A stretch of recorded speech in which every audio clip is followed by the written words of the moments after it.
The slight confusing factor about this session is that, as I've mentioned, the 5 cars that are already into top qualifying 3 are permitted to run for the next 30 minutes, but they won't be taking up one of those qualification spots for top qualifying 2. So if they feature in the top 20 positions, we're going to have to go down to 25th fastest.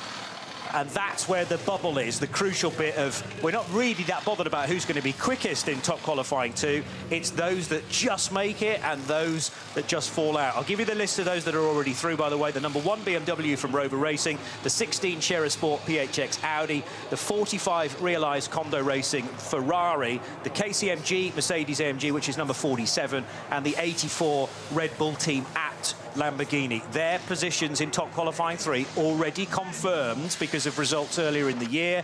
So we're looking for an additional, well, ultimately 7 places.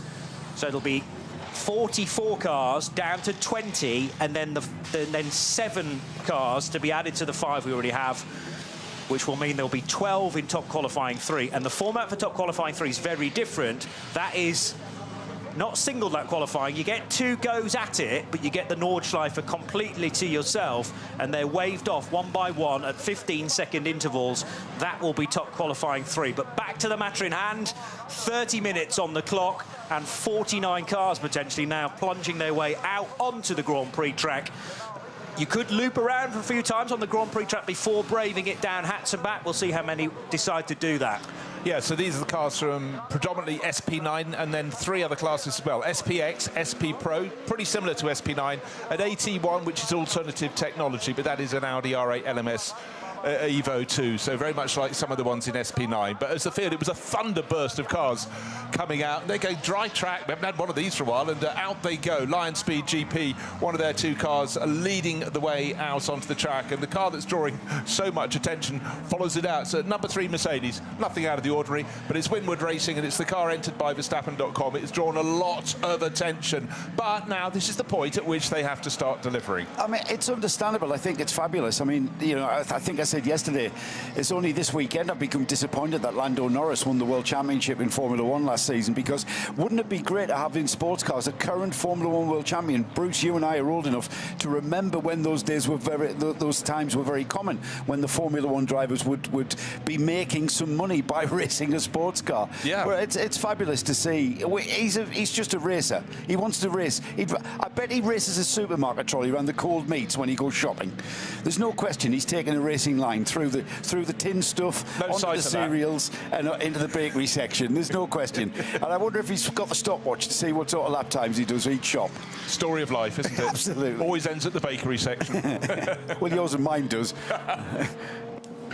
But dry track is the absolute key here. And just remember, the growth of GT3 over the last 20 years has just been phenomenal, and what it's done all the time, each year, the level, Johnny, at the top gets tighter and tighter and tighter in terms of lap times. And if you're new to the Nürburgring, it's quite a high lap time. Fastest so far, 8 minutes 14.9, I think it was. It's a 25-kilometre lap, and what we're seeing at the moment is a lot of the cars burst out of the pits, and they're coming back into the pits. Instead of looping to the left to go onto the Nordschleife, they're looping back into the pits. Why, Joe? There's quite a mix, or they're coming back around, and there's for me, that is either doing more of a systems check or getting a little bit of more heat into those tyres. Still a very cold morning, the sun's shining. I think we've got a temperature out there about 7 degrees, 8 degrees. That's still chilly. Anything under 10, you're going to have to really work to get the temp into your tyres. And before we venture out onto the Nordschleife, some very brave drivers already doing that. But before we do that, I think we're getting some heat tyre temp. But the other thing they had to negotiate was coming out of the Vidal chicane. That reminded me of the queue to get into the car park this morning for us, because the inside lane of those cars wanting to take to the Grand Prix track again was backing up almost into the exit of the Vidal chicane. So those having to go well over to the left, work their way past the queue, which wasn't a natural racing line, and then finally over the road bridge, which takes you over the public road and into Sabine Schmidt's curve. But yes, one of the Audis, is that the Jutta Racing Audi, which has worked its way onto Hatzenbach for the initial run. But immediately sliding wide, kicking up the dust at the edge of the circuit. So what's the reason behind that? Not enough grip in the tyres, not enough temperature in the tyres. And a very green track, because although it's not raining right now, we've had a lot of overnight rain. Yeah, the second session yesterday was 3.5 hours. It was in and out of rain. It was dryish, it was damp, and then the last hour it really, really tipped down. A lot of footage online and for people to see the conditions and the lack of visibility. And oh dear, the number 33 Audi already blessé, as they say in certain parts of France. And that's a driver, Michele Di Martino. He knows this circuit very, very well. That's the Kramer car, Bruce. The K. Kramer car. Yeah, the K. Kramer car. Not quite sure who's at the wheel of that. Michele Di Martino's driving the 33 car for this opening top qualifying session. And unfortunately, that car's now no longer going to feature in top qualifying because it's not going to post a time. And it didn't even get... It came out of the Vidal chicane and has gone hard left. Did he catch the tail of a queue of cars? You were just mentioning that, but I think it was after that. But that is awful, because in your mind you think you're fine on the Grand Prix circuit, but he's potentially lost it through the first element of the Vidal chicane. The car's rotated on him, just looking at the wheel tracks, and then he's just left the circuit dead straight and slammed into the barrier. But the rear right is completely ruined. That's pretty significant suspension breakage. It's been in on the front right as well, because the white and red paint from the edge of the tyre wall scarring the right-hand side of the K. Kramer Racing UG Audi R8. And that's also ruined the opportunity for anybody to put in a quick lap time in the early segments of this conventional qualifying session, because there are now yellows and, in fact, a slow zone through the Vidal chicane. Does this offer us a clue? Very, very high speed. That's called tyres. Yeah. That's purely called tyre. It's still a racetrack. It might be the Grand Prix part of this Nordschleife, and you might just think, oh, it's just the run up to the Nordschleife. Yeah. It's still a racetrack, and he's been caught out by cold tyres. So this is a car entered into SP9, needless to say, and what I'm going to remind myself of now is what subcategory that car is in. It does run in Pro-Am, and Pro-Am cars are eligible, but also remember that we have got some AM cars entered into this part of top qualifying, but if you're an AM entered car, you're actually listed as Pro-Am for qualification purposes. So I'll check the entry list to see where that car, unless you have it right in front of you. What's Bruce. that? In which subcategory is it due to run in the race, the 33 car? Pro-Am, because just trying to think who's... Yeah, it is definitely Pro-Am. Definitely Pro-Am, yeah, for sure. Got some information from Race Control. We've got a fully dry track out there for around the full 25 kilometres. The only thing reported is for caution through the Foxhole section where there are some damp patches. So perhaps a better track condition than we saw certainly last night. Not how the afternoon started in perfect dry conditions with a really consistent racetrack. We haven't seen that for just under 24 hours, so it's great to see these cars going to be lapping this track as best they can and kind of optimise runs on a perfectly consistent track condition. And again, we've got wonderful sunshine this morning. We've still got areas of deep shadow and shade around the track, and again, what did you say the temperature was ambient? About 7 degrees. This is going to take a while.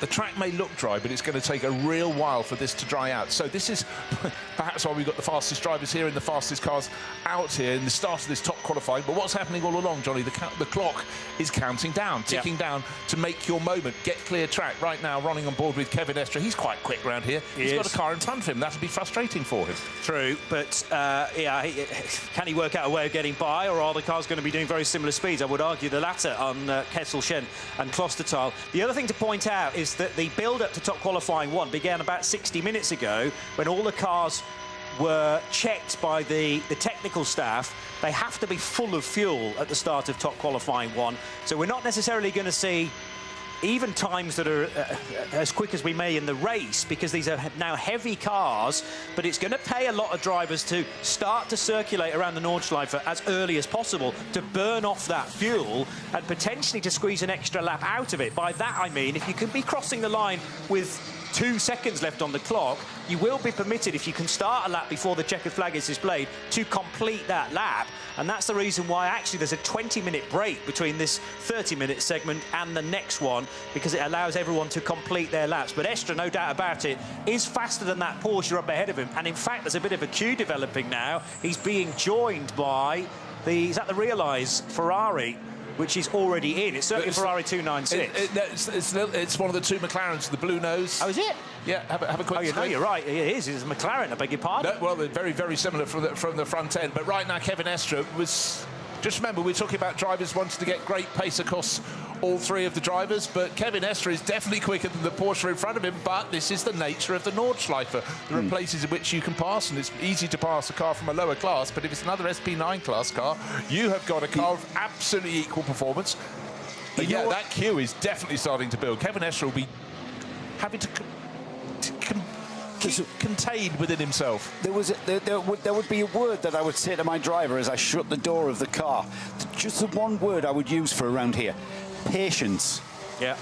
And certainly at this stage of the afternoon, not so much towards the last 15 minutes of Sunday afternoon, but right now, the last thing we want is for any damage to be caused and a repair job for the mechanics going forward into the weekend. And as I say that, there's last year's winner, yes, the #1 BMW that has gone off. Kelvin van der Linde, 3-time winner. How much traction could he get on the grass? Not much. How much could he get on the wet grass? He's next to none. Now going the wrong direction as well. Yeah, offline is going to be hopeless. By the way, I think that's Marvin Kerkhofer, if that's the Dürr Motorsport McLaren that has joined the queue in behind Kevin Estre. But the higher priority here is getting the Rover Racing BMW off the curb. And this was fairly late on in the lap as well. So heading up towards Brunchen. And has he lost it at the Brunchen right-hander? He certainly has, and backed it into almost... Well, there's a large gravel trap there. He's done very well not to end up in the stones, and a significantly wide concrete curb there, which has provided a bit of traction until he got on the grass. Yeah, but when he tries, is the engine still running? It was. Has it bogged down? Well, bogging down, no, he's got it moving, but it's a very, very narrow track, and he's got to spin the car around. He's got to wait for a gap in the traffic. Who knows? The marshals are going to be playing their role, and now finally one of the cars that Kevin Estre is trying to get past has been passed along the Dottinger, starting to take the rise, still wants to get past that Porsche in front of this car collection Porsche, isn't it? Okay, the Gorian by car collection number, but yeah, you don't want a queue of traffic, you don't want to be in the queue. Kevin Estre may just find a way past on the start-finish straight, but his car's got equal performance. It's no given at all, Joe. He's given good insight as to what sort of progress we're going to see in the race as he follows him into the turn one. This is where he just slingshots past, and that was more to do with Porsche allowing Estre through. Johnny, did I see a rule where any of the 5 qualifiers that have gone through to Q3, if the driver takes part in this TQ1 session, they are not the driver that will take part in Q3? Correct. So, strangely, that means that Kevin Estre is not going to be their qualifying driver, and yet he's been ultimately the quickest driver we've seen out on the track literally all week. So that's a strange decision. But but it's a little bit like a penalty shootout in football, in that you don't necessarily leave your best penalty taker till the 5th one, because you might not get that far. Is it better to actually build the foundations with your better driver, ensure that you get the Manthey car into the top 20, and then worry about where you're going to feature? But for me, you know, starting 40th in a 24-hour race is much more of a negative than starting, let's say, 20th position.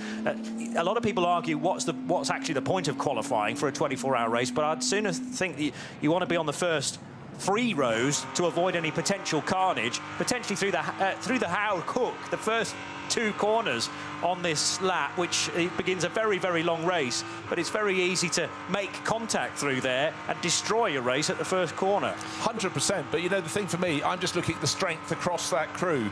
Kevin Estre, we've seen him in the 911 Manthey. Can Guven, really talented German-based Turkish racer, and Thomas Preining, and as a reserve they got Matt Campbell, who's got such an illustrious career history. Right now, fastest time on the board, bear in mind it was a standing start, effectively 8 minutes 26, so we're about 12 seconds off the fastest pace yesterday, but track will be getting drier just by traffic going around it, but still deep shade around the back, and again, as we saw, if you're sliding off, you're going to be in real trouble. And for the Rover Racing BMW, look at it now, again, Kelvin van der Linde's got that back going, but, you know, it's a frustration. It's a 30-minute session. As long as there's no damage to the car, it's not the ultimate spill, but he could have been another foot over, and it would have been. Slick, dry tyres, of course, and we talk about tyres, we talk about setup, but then we kind of take for granted the human element, don't we? That these drivers have got to switch it on here this morning, switch it on and start focusing and start not missing those apexes, not missing those breaking points, and being the ultimate pros that they are. And it's so easy for us to take things for granted and become complacent, and find it quite shocking when a driver like Kelvin van der Linde we see off off track and having spun, but it is the human element that can sometimes let us down. Was there a getting together at the first corner? It looks like there was probably contact from another angle. Yes, indeed. Front left of the 77 BMW gets a little bit clattered by the number 5 Porsche, both going for the apex at the same time. So in the 77 BMW is Philipp Eng now. Talking of human element, I forgot to mention that bit, not clattering with your other competitors, competitors as well. That's quite a long way down the list, isn't it? But, you know, what I just want to reiterate, this is a round of the Intercontinental GT Challenge. You've got the best of the best GT drivers from across the world. This is one of their 5 key events, but it's the depth of strength and talent at the top that just every year's grow. When I first came here, this was an event for touring cars, and you wouldn't have that many cars in the top class, but we come here with 44 cars in SP9, which is the class for GT3. Some are AM, some are Pro-Am, but you've effectively got about 25 all-pro crews here, and they race these cars all year round. So the difference between the fastest and the slowest is not going to be great, and that's why each of these 3 top qualifying sessions, for those that get to do all 3, are going to be vital. And just to reiterate, if you weren't with us right at the start of the programme, 5 cars have already, by dint of great performances in the approach, running in the Nürburgring Langstrecken Series and the 24H qualifying, Nürburgring 24 qualifying races, they have been selected to go to TQ3, but right now, one of them has decided not to go out on the track. That's the number 47 KCMG Mercedes, but all the others are using it as track time. But for everybody else, the other 39 cars in the top class, they're looking for times. They're looking to be in the top 20. I wonder what the thinking is behind not giving that car some laps this morning, just to bed things in and just to get the drivers, like I say, you know, they're eager to get behind the wheel of the car and they're eager to get some laps under their belt. And I'm just wondering, you know, are they looking at maybe, because tyre allocation's open if it's wet, and we are going to be wet. So I'm not sure that's a great decision by KCMG. Just because they haven't featured yet, it doesn't mean that we're not going to see them towards the end just to do a shortish run. But they may be thinking, well, let's just stay out of the carnage. We've already seen Michele Di Martino off the road and Kelvin van der Linde. It might be quite easy to get hooked up in your own incident, in an incident not of your own making, I should say. As it gets quieter and those that are trying to make it into the top 20 get there, it might be that some pit, and then that's the time to go out to do an installation lap. OK, there's another fact trying to throw into this. Of course, people competing in Intercontinental GT Challenge, they all run Pirellis until they come here. Then it's open formula. So for a lot of the drivers, it's reacquainting themselves or learning this circuit, getting used to a tyre they don't normally run their cars on. I joked about Engelbert tyres being yesterday, but everybody else, Dunlop here, of course, Falcon, who for so long have supported all the Nürburgring Langstrecken races, some years even trying to prove their talent by running 2 different cars, running a BMW and a Porsche, just to show we can do it. Our tyres are brilliant, but the list is long. I'll keep tossing through it as I go, but it is a tyre formula here, and it's a chance, and you can see a lot of money is thrown at it by the tyre manufacturers, because let's face it, any image of this circuit proves to you this is the ultimate test of a GT car. And just how different is that Pirelli that they run in their series? Because you could end up with a completely different setup. Things like cambers, casters, certainly tyre pressures are going to be a factor. That would be different from, say, a Michelin or a Dunlop to a Pirelli. And it's a kind of a clean sheet of paper when the engineers are sitting down and trying to find out how to get there. And it's not so much an optimised run over just the one lap. It's the Nürburgring Nordschleife doesn't sort of lend itself to that. There's another element that's been very much thrown into focus this weekend, or this meeting. We've got low temperatures. There are other races. Bathurst, 12 hours. That's going to be warm. Here's the second one. The next one, Spa 24 hours, can be very warm there in the summer. Then they go to Suzuka. That's going to be baking hot. Then Indianapolis. This is the only one that could potentially be cold. And it really is. So that throws another element. And that's the challenge, isn't it? Yeah. It's not just about turning steering wheels and pressing pedals. It's a team effort, this. Endurance racing is a team effort. Motor racing is a team effort, because you've still got the boffin on the pit wall. Endurance racers won on the pit wall is the saying that I like. And, you know, it's all that team effort. The engineers deciphering and analysing the information that the drivers are telling them, as well as what the computers are telling them, and then coming up with what will be, for this race, an optimised setup where the tyres will work through the length of the stint. The other thing to point out is that the 84 Red Bull car that's already qualified is not in this session so far either. So we mentioned KCMG. Yeah, the 47 Mercedes. I can't see 84 Lamborghini out there either yet. And just for clarity of mind, for me, none of the 5 that are already through are currently featuring in the top 20. So this is all about, at the moment, the number 5 car of Gabriele Piana, which is the car that made contact with Philipp Eng, don't forget, down at the first corner. That Black Falcon Team EAE Porsche is just in to the top 20 as we speak, and that therefore means that the Hartling Schnitzelarm Racing Mercedes number 11 is not in, nor is Alex Fontana in the Gorian RT by Car Collection Porsche. Chris Lulham's Pro Sport Racing Mercedes is just missing out. By the way, fastest car in the session so far is Fabio Schere's HRT Ford Racing Ford Mustang, but as I say that, Kevin Estre crosses the line and goes 7 seconds quicker in the 911 Manthey car. Yeah, but Johnny, just wait. There's a really, really quick time coming for a car that's down 27th on the lit. Nicky Katzberg, winner here before, but he is putting in the fastest times almost right across the board in the number 130 Red Bull Amp. It's the other Red Bull Amp Lamborghini, so that could be going top. But at the moment, 8 minutes 16.7. Franz Conrad, Pavel Lefteroff, not a driver you'd put at the top of the pile, but Franz knows a few tricks around here, and the times are starting to tumble. But just remember, the fastest time so far, not in this session, but yesterday when the track was dry, 8 minutes 14, a high 8 minutes 14. These are going to come down. And at the moment, it's the number 3 Mercedes going out onto another lap, but that is not fastest. It's 3rd fastest for Luca Auer, but it's changing in front of us. I'm still waiting for Nicky Katzberg to put his time on the board. He's fallen to 29th, but he's about to complete his first pucker flying lap, and that looks like it's going to really put the cat among the pigeons. And last year's pole position time, by the way, guys, in 8 minutes 12 from Kevin Estre. We talk about at 8 minutes 14 and 8 minutes 16, 4 seconds off that time.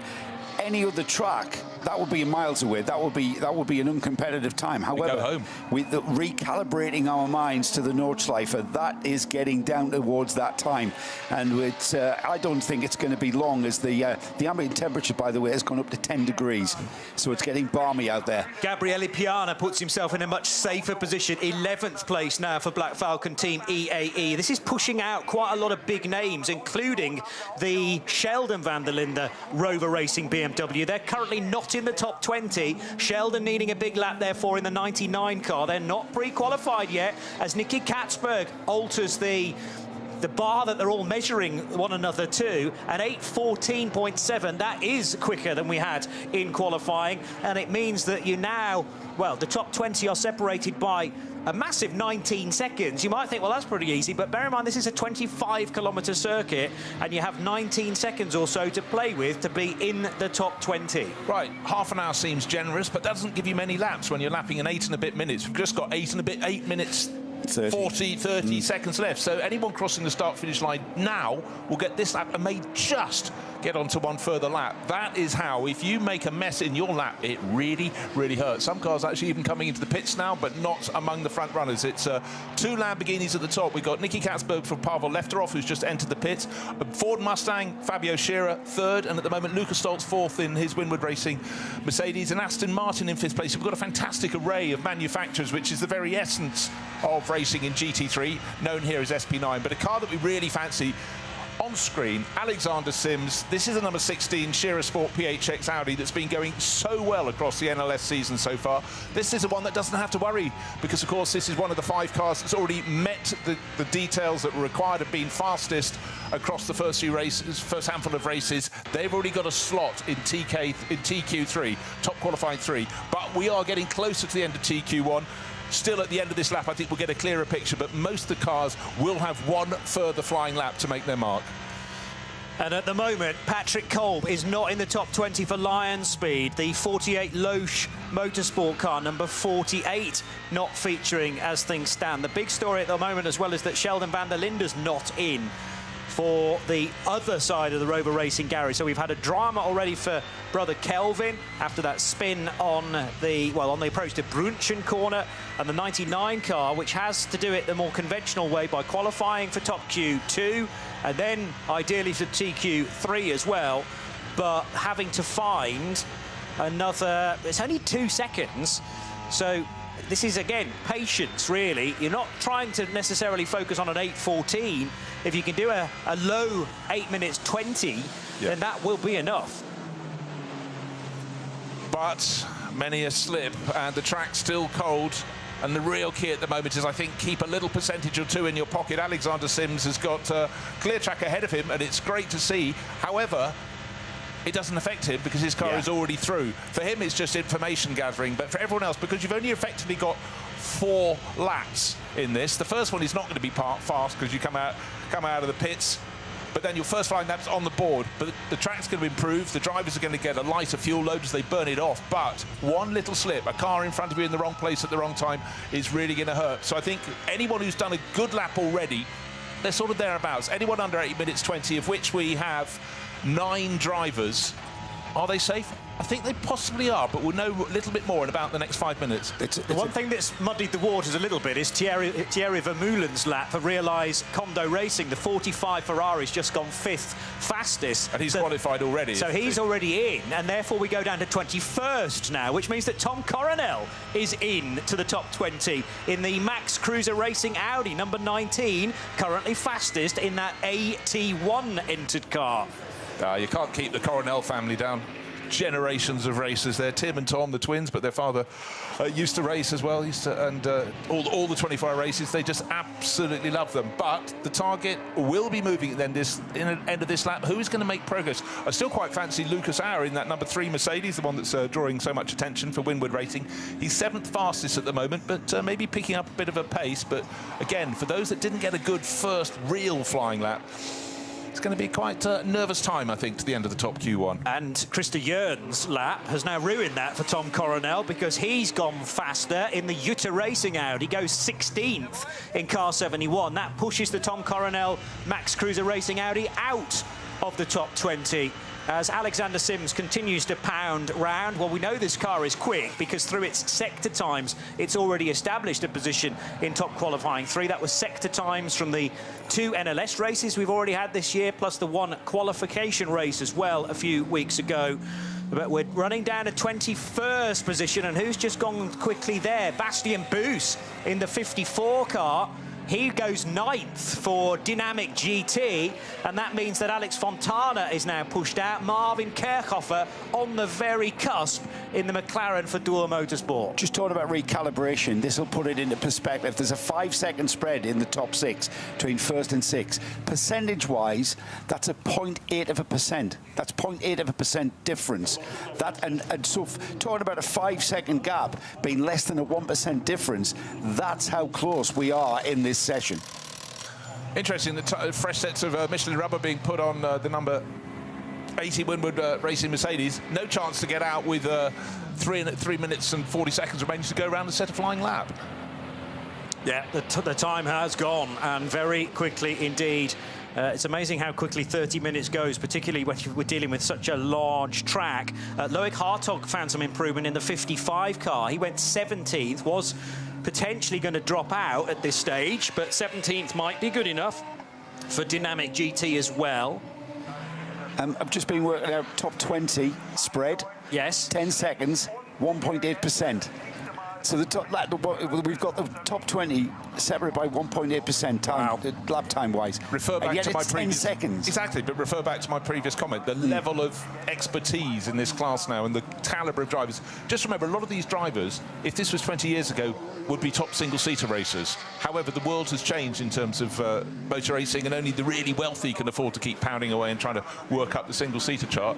A lot of these drivers got to sort of Formula 3000, GP2, and some younger ones are literally directly into GT4, then GT3. It's the way up now. Chris Lulham goes 8th for Pro Sport Racing. That's going to alter the lower order again. Krista Jörns is on the bubble. Actually, Felipe Fernandez-Larza, I think, just creeping in now as well, because after Alexander Sims went 2nd, make that now 3rd, because Kevin Estra's improved to an 8:15.5. We now have 2 of the pre-qualifiers in the top 20, so we're going down to 22nd position, and that is, well, it was Felipe Fernandez-Larza, but another better lap for, well, many drivers. Chris Mees in 67. Mees driving another one of the Ford Mustangs, the HRT 67 car. Yeah, I said 67, but I wasn't sure which car it was, and it's the HRT Ford Racing Mustang. And Lucas Auer's gone through as well. So, again, Sims, quick and in the top 20, meaning that we're going down to 22nd position, because the other car that's in there is the 45 realised Kondo car. We still haven't seen any laps from KCMG, so that's not affecting matters, as now Jens Klingmann in the BMW M Motorsport, the M3 Touring, goes 8th in number 81, could be in the top 20 in the next half an hour. I've got a question that we're inside. This would have been more significant if we were inside 3.5 minutes, which was when Chris Lazenby asked the question.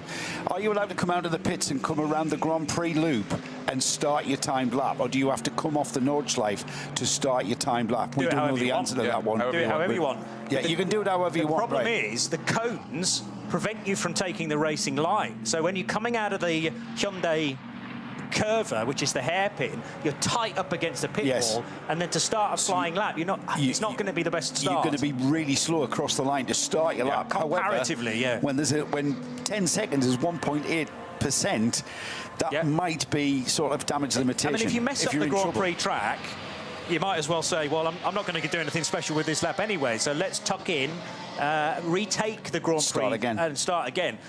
You might even pick up the time that you had just lost at your first attempt, so it's worth doing. Yeah. It's a good use of the 30 minutes, actually, because it's going to, well, as we've established, it's going to disappear very, very quickly indeed. Professional photographer Chris Lazenby thinking like a team manager. Yeah, like it. Or a devious racing driver. So, if you are enjoying our coverage in sound and vision, the right-hand side small group of cars are those that are in the session that are pre-qualified. And as I say, the 16 Audi was taken to initially second fastest by Alexander Sims. It's now 4th, but crucially it's still in the top 20. And the 45 realised Kondo Racing Ferrari is in the top 20 currently. We don't have to worry about the BMW because after its early spin, I think it actually pitted with Kelvin van der Linde. He had his moment at Brunchen, he came in the pits, and he hasn't done any more laps since then. But they are the only of the 5 pre-qualified cars, they're the only 3 taking part in this session. So that is further kudos to the fact that we're looking down to 22nd fastest, and therefore Loic Hartog just scraping in to the top 20. Tom Coronel in the Max Cruiser Racing Audi R8 is missing out. And how's the other Rover car doing? 17th. So Sheldon van der Linde is now into the top 20. He sneaked that one in, and it sounds like perfect timing. Yeah, well, the checkered flag is out. We've reached the end of 30 minutes, but a lot of drivers, still a lot of kilometres to go to get to the end of their lap. The scene will change. Very quick lap coming in from Lucas Stoltz, the other Winward Racing Mercedes, car number 80.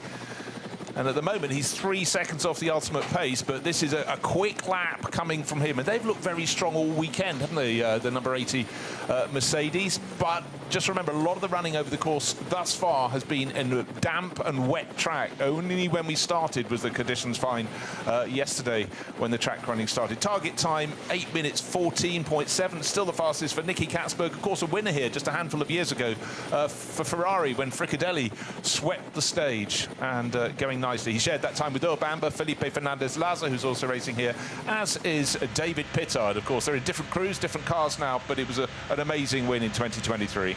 Not significant in the qualifying process, but Kelvin van der Linde, who we saw take the number 1 BMW Rover Racing entry out, do have that spin on his first lap around. He hasn't done any more laps. He's came into the pits and he sat this session out. Yeah. That's because he's able to, because he's already pre-qualified. But I don't know if that's significant at all, not getting any run. It was never in doubt about Sheldon van der Linde, was it? Because he was 17th, and now he's just crossed the line to go 6th fastest in the Rover Racing BMW. So solidly into the top 20. This is post the checkered flag, so that will be the end of his session. Loic Hartog's pushed out, though. And why was that? Is it the Fontana lap? Yes, it is. Alex Fontana's gone 22nd, and that has just switched those positions around. The Gorian RT by Car Collection Porsche, the Pro-Am entry, which initially in this session was actually holding Kevin Estre up a little bit, has just done enough, unless more things change. And of course they will, because Krista Jørns, was Jørns already in? He may well have been. The 32 car's just gone quicker, though. Yeah, he was at the one ready for the drop. I just want to pull out one driver who I think has done a stormingly good job. It's Pavel Lefterov. You don't often get a Bulgarian driver at the top of the pile. He's largely raced GT4 until now, occasionally doing Lamborghini Super Trofeo. German prototype cut, but that is a big step up. So Fran Conrad will be delighted. That Lamborghini is the second best of the Lamborghinis, of course. Top of the pile at the moment is Nicky Katzberg, car number 130, Red Bull team out. But for Franz Conrad and his team, always does it on a smaller budget than anyone else, so he'll be remarkably pleased. But who else is going to be picking up the pace? Who is going to knock off Christopher Mies, who's hanging in there in 22nd position, last of the drivers for now, last of the cars for now, to go through to TQ2. That means we'll have 49 whittled down to 20, and we'll just keep on narrowing. Loic Hartog goes faster in the 55 car, so that will punch Christopher Mies out the end of the bottom side of the timing screen, because 67, the Ford Mustang HRT car, drops out, and it's probably very, very slim margins by 53 thousandths of a second around a 25-kilometre circuit, and that's how you're going to miss out on the top 20. Unbelievable. I can't put a percentage on that, Johnny, off the top of my head. I'm going to have to work that out. But the next guy potentially to fall out is Klaus Bachler now. These are some of the experts on the circuit in these exactly. cars. In the Falcon Motorsports Porsche number 44. Bastian Booth was already in. He is able to improve again, an 8:17.732. Bachler in, Chris Mies out, and it's 0.05 of a second separating that gap, with still cars heading down the Dottingham Hoare, potentially to go quicker. One of them is Alexander Sims. That won't affect things, but I'm keeping my eyes glued to any green times that might be coming in after the session has finished, technically. I mean, as I say, you are allowed to complete your lap. Any cars that are in the pit lane now will be being refilled with fuel, because they've got to have full tanks for the start of top qualifying 2. Felipe Fernandez Lazar just put in a really quick lap. He's gone 6th fastest, but we are not finished yet. The fast times are still coming. You mentioned Christopher Mies is out. He's down in 24th position. He hasn't finished his lap yet, so he could find his way back in his Ford. It's chopping and changing. Don't breathe yet, but for Volkenhorst Motorsport, they're very pleased with life suddenly after Felipe Fernandez went 6th, but he's now 7th, because Volkenhorst has actually got top with Matthias Drudy, the sister car. So sudden, very good 30 seconds for Volkenhorst Motorsport crew. And that, well, already had happened, the Klaus Bachler car being pushed out, and that was because of the Fernandez-Larza lap, I believe, because Drudy was already in the top 20, so it's just a reshuffling of the places within that, the envelope of top 20. But even more change now, because Karasani's HRT 4 Performance Mustang drops out. So does Loic Hartog in the second of the dynamic GT Porsches. And now Julian Andlauer in the Dunlop Motorsport Porsche is on the very edge, the tightrope. Right, as you look at the screens, I was just going to run you down the mates. We're not finished yet, but it's Aston Martin, from Ford, from Lamborghini, from Audi, from Mercedes, Porsche, Ford, Lamborghini. It's chopped and it's changed, but it's the essence of GT3 racing. So many manufacturers having a shot at being at the top of the charts. Fabio Scherer is able to back his earlier very good time up with a now second fastest time in this session at 8:14.397. So Karasani is out in his Ford Mustang number 65, won't continue on into top qualifying 2, nor will... Well, Julian Andlauer popping back in, but then out again because of Klaus Bachler, who is able to improve in the 44 car. Across the line goes Jens Klingmann to do a better lap in the M3 Touring 24-hour car. 81 was already in. No, he was not. So Andlauer's now pushed out. So we've lost... Well, we had initially lost Klaus Bachler, who gets himself back in again with an improved lap in the 44 Porsche from Falcon Motorsports. But Julian Andlauer drops out in the sister car at the Schnabel preparers of those two Porsches. 992, the Marco Holzer SP Pro car across the line, but I don't think that time was good enough to put it into the top 20. No, 38th position for the 992 numbered Manthey Porsche. Ricardo Feller over the line now, and he in the 24 Porsche was already in and is 17th for Lion Speed. So Julian Andlauer not going to have any opportunity to reply, and I actually think it was the sister car of Klaus Bachler who's dropped him out. So there's going to be there's going to be a bit of post-session discussion about that. Aiming to get both cars in, both the Dunlop and the Falcon car, but only one more make it, and that is the Bachler car number 44. Yeah, it's the one with the Falcon livery, but some very quick laps coming in at the end. We said the target time, Joe, didn't we? Was 8 minutes 12. We got an 8 minutes 12.135 seconds from Matthias Drudy. And another second generation. His father used to race the Formula 3000, but that was a good job. But they're all going to pass a lot of information over to the drivers doing TQ2, the lucky ones who are going to have their shot, because track conditions might have been dry, but they were far, far from easy, as we saw on that opening lap.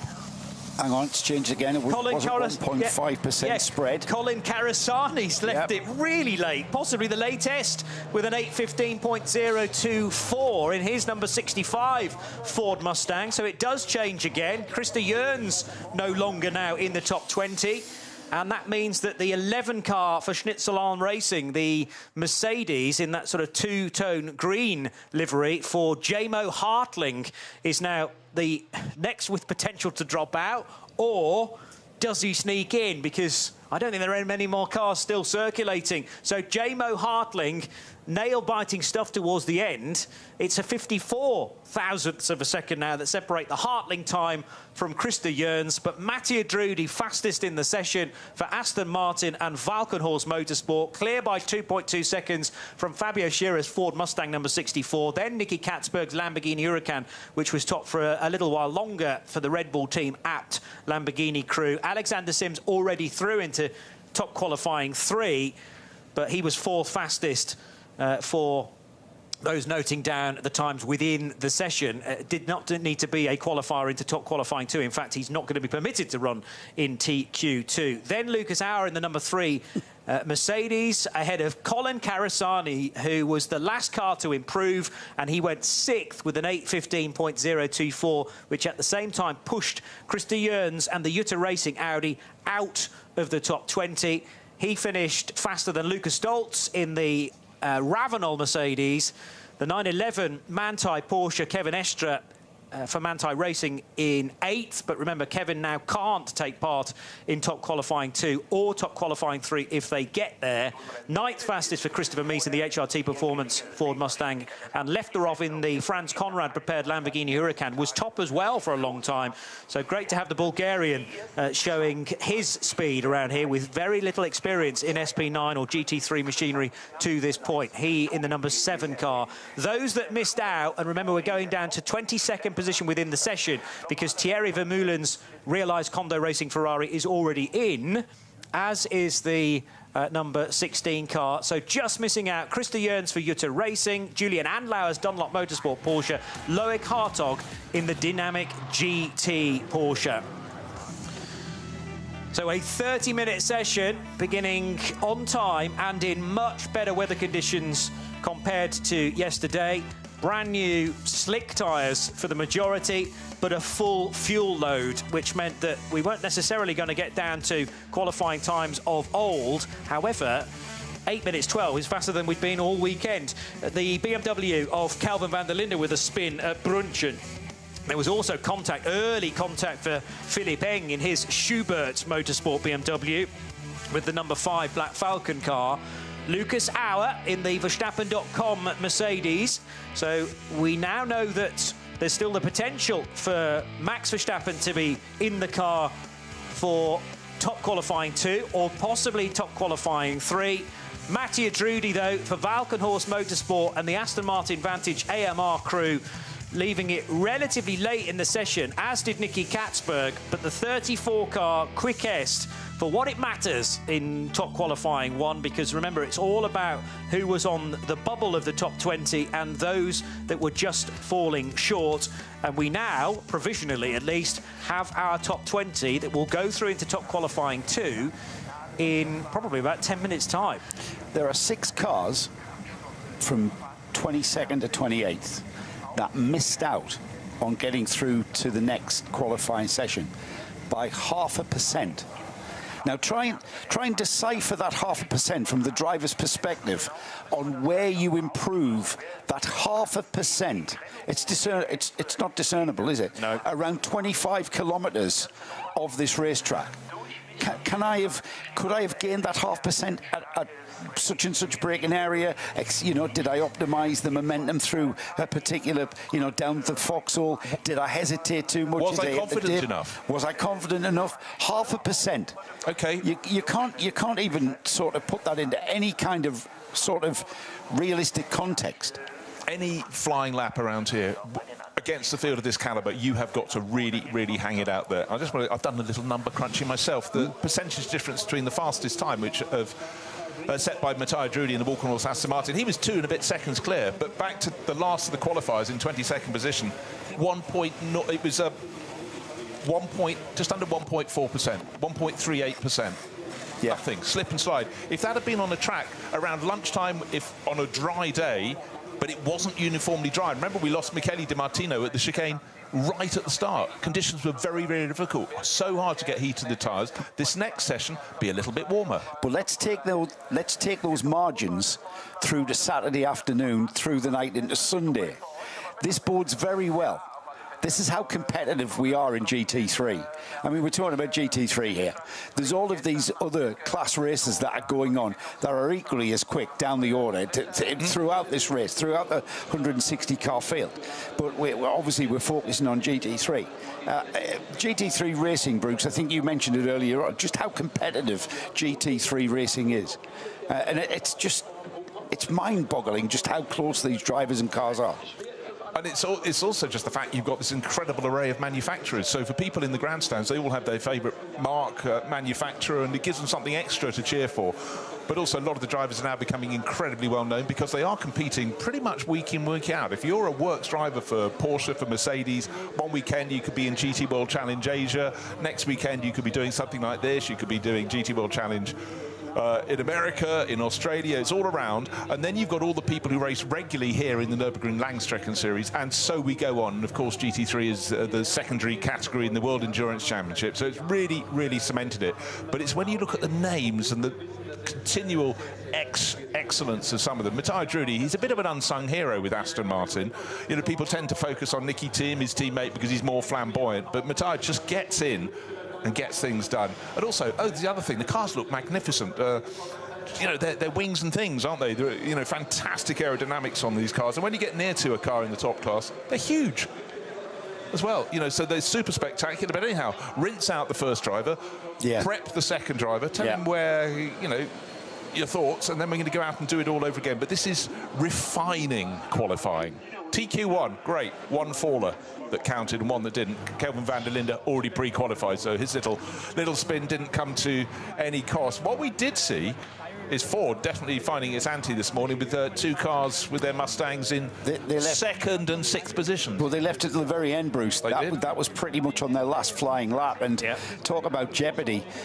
We talk about a lot. We talk about how important pole position is in endurance racing. It was 2008 the last time we had the pole sitting car win. 2007 and 2006 likewise, and then we go back to 2002, 2001, 2099. That was a clump of years where I think we must have had, and I can't hark back to my memory, quite a dominant car that was in this race. I don't think we've got that kind of dominance from any particular competitor or team here, or even manufacturer here, that I think that it is so close as we've just seen. Bear in mind, all of these cars for the next segments of top qualifying are going to have, again, maximum amount of fuel on board. So we're talking for the BMW M4, 115 litres. The Lamborghini will carry 124 litres. The Aston Martin Vantage, slight difference depending on whether it's an Evo or not, but the heavier is the Evo version, 123 litres. There again is the importance of burning some of that off as early as you can in the session. We're not necessarily going to see cars joining late because it's a little quieter. Yes, it's going to be quieter generally because no longer are we going to have 49 cars circulating, potentially just the 20. And remember that the 5 that are already into top qualifying 3 cannot take part in this session. So it's just the 20 that are through. But as you've mentioned, Bruce, actually all 3 Ford Mustangs got in. 2nd, 6th and 9th fastest for Fabio Scherer, for Colin Carasani and for Chris Meese in the 3rd of those with an 8:16.4. But it's when you focus, you know, we've quickly eliminated 20-something cars to get the 20 going through. But when you see someone like Marvin Kirchhofer, you normally put Marvin Kirchhofer pole. I always thought he was double-barreled, his surname. But he ended up down in 31st in McLaren. He said traffic on his first 2 laps. And that was that. You just reiterate, you've effectively got 4 laps to stake your claim, make your mark. But as you pointed out, you're burning off fuel, getting heat in your tyres on the first one. But if you do get interrupted, we saw Kevin Estre for quite a long time being delayed.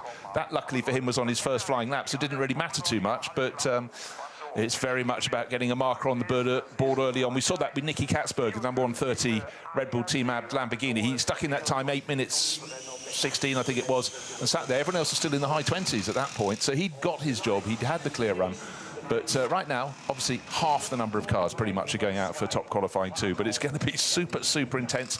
Will we go faster? I'm fairly confident we will, but 8:12.1, that was a very, very good lap from Matteo Drudi in his Walkenhorst Aston Martin. You look down that timing screen, Bruce, and you see some really, really quick drivers and teams. Harry King stands out there. Harry King's down in 39th in the high-class racing Porsche.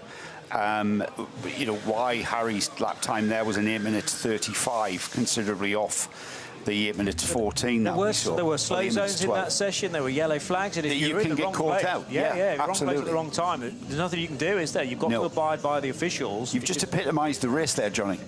Yeah. You really have just said what you know what we've got in store for Saturday, Sunday. The other thing is, when we get to the race, a 20, 30-second lead can disappear on a single lap if the Code 60 is in the wrong place for the race leader, because they're having to back off. You're not allowed to overtake, and if you're stuck behind a VT2 car, let's say, which is going more slowly into the caution area anyway, then the leader's slowed down, and if the next car on the road is the second place car, they can catch all that time up as everybody then goes into the speed limited areas. One thing I spotted, Max Verstappen getting on board the number 3 car, so they are deploying the 4-time Formula 1 world champion in this session rather than holding him back for top qualifying 3. I think again on the basis of using Kevin Estre for Manthey in the first session, just ensure that the car is qualified, because if they're leaving Max back for TQ3, car might not even get into the top 7. And that's what we're looking for here, folks. It's 20 cars for 30 minutes, and there are 7 places up for grabs. It's an awkward number, but because there's 5 already in, and we're ultimately looking for 12. That number 3's got Jules Gounon in the toolbox. You're going to, you know, that is a very, very good tactical choice to leave Jules for that optimum time to get that pole position. Keep him hungry. Yeah, absolutely. He responds to stimulus like that, I think. Yeah, absolutely. We're not saying that Max Verstappen isn't capable of that optimum time, but yeah, you just want to consolidate that, don't you, and make sure you get through. Well, also, let's face it, if, for example, they put one of the other drivers in the number 3 Mercedes in now and they didn't get into the top 7 positions, Max wouldn't get a qualifying run. So, you know, it's a very sensible thing, but it's fuel burn now. Get heat in your tyres. We had, 2 fallers in the first qualifying session. Just bear in mind, they could have been aiming for just the top 6 positions, but one of the qualifying races, unfortunately, we had the death of Juha Meitinen, and that led to red flag. Awful situation here, but it meant that race nobody was able to set the sort of, you know, to fit in the qualification ramifications. So we could have had 6 already pre-qualified for TQ3. We have 5. That means 7 places on the board. Still a lot of cars aiming for those. 20 of them out on the track at the moment. Who's going to blink first? Oh, and if you're wondering how the cars in the other classes qualifying, they did theirs yesterday through the course of 5.5 hours, split across 2 qualifying sessions. With the thoughts of these guys trying to set their time with another 140 cars out on the track. Far different performance potential, potentially nearly 4 minutes between the fastest. I'm kind of all for that, though. Remember that qualifying for the other classes isn't done yet. There's a qualifying 3 session to happen after this. Yes. And within qualifying 3, you're not allowed to run any SP9s or SPXs or SP Pro. They're banned from that session. So that's a bit of light relief for standard qualifying 3 for everybody else to get a good So we call that qualifying 3 for the other classes. So that's another 65 minutes, which starts at midday and goes through till just after 1 o'clock. Timed qualifying 3 is kind of like what we used to call the top shootout. Yeah. It's called top qualifying. Top qualifying, isn't it? Yes. Top qualifying 1, top qualifying 2, top qualifying 3. So TQ. Not to be confused with qualifying 3, which is for the non-SP9 classes and the other bits. The word top, that little short word top is so crucial. It is, yeah. 27 minutes to go. Now, I reckon a number of cars, they're probably doing this already, will do a lap of the Grand Prix track and then go through the Hyundai Curva to do another lap. And this is good for tyre warming brake preparation before you then go on to Hatzenbach. You're still burning fuel, of course, as well. But it just means that you stay within the confines of the pit lane, potentially, as well, if there's an early issue in the session before heading out into the countryside. And it very much is that here at this venue. So all of the drivers that are in the cars now cannot have been the same as in top qualifying 1. So it is Lawrence Vantor in the number 24 Lion Speed Porsche. We have... Oh, Jamo Hartling's still listed. Oh, because he's a Pro-Am car, I think. So that's only a rule for the Pro cars that you have to change driver. Jamo Hartling is able to go into a Pro-Am car for a second time. Ayanchin Guvens in the Manthey Grello Racing Porsche.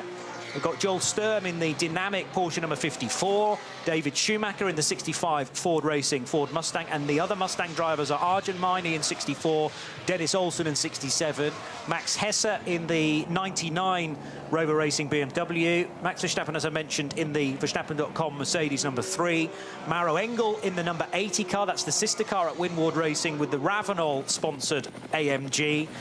Benjamin Leuchter for Max Cruiser Racing, number 75, is in his Audi. Then Christian Engelhardt for Franz Conrad Lamborghini, number 7. 48, the Loesch Motorsport car. Is that another Pro-Am car, 48?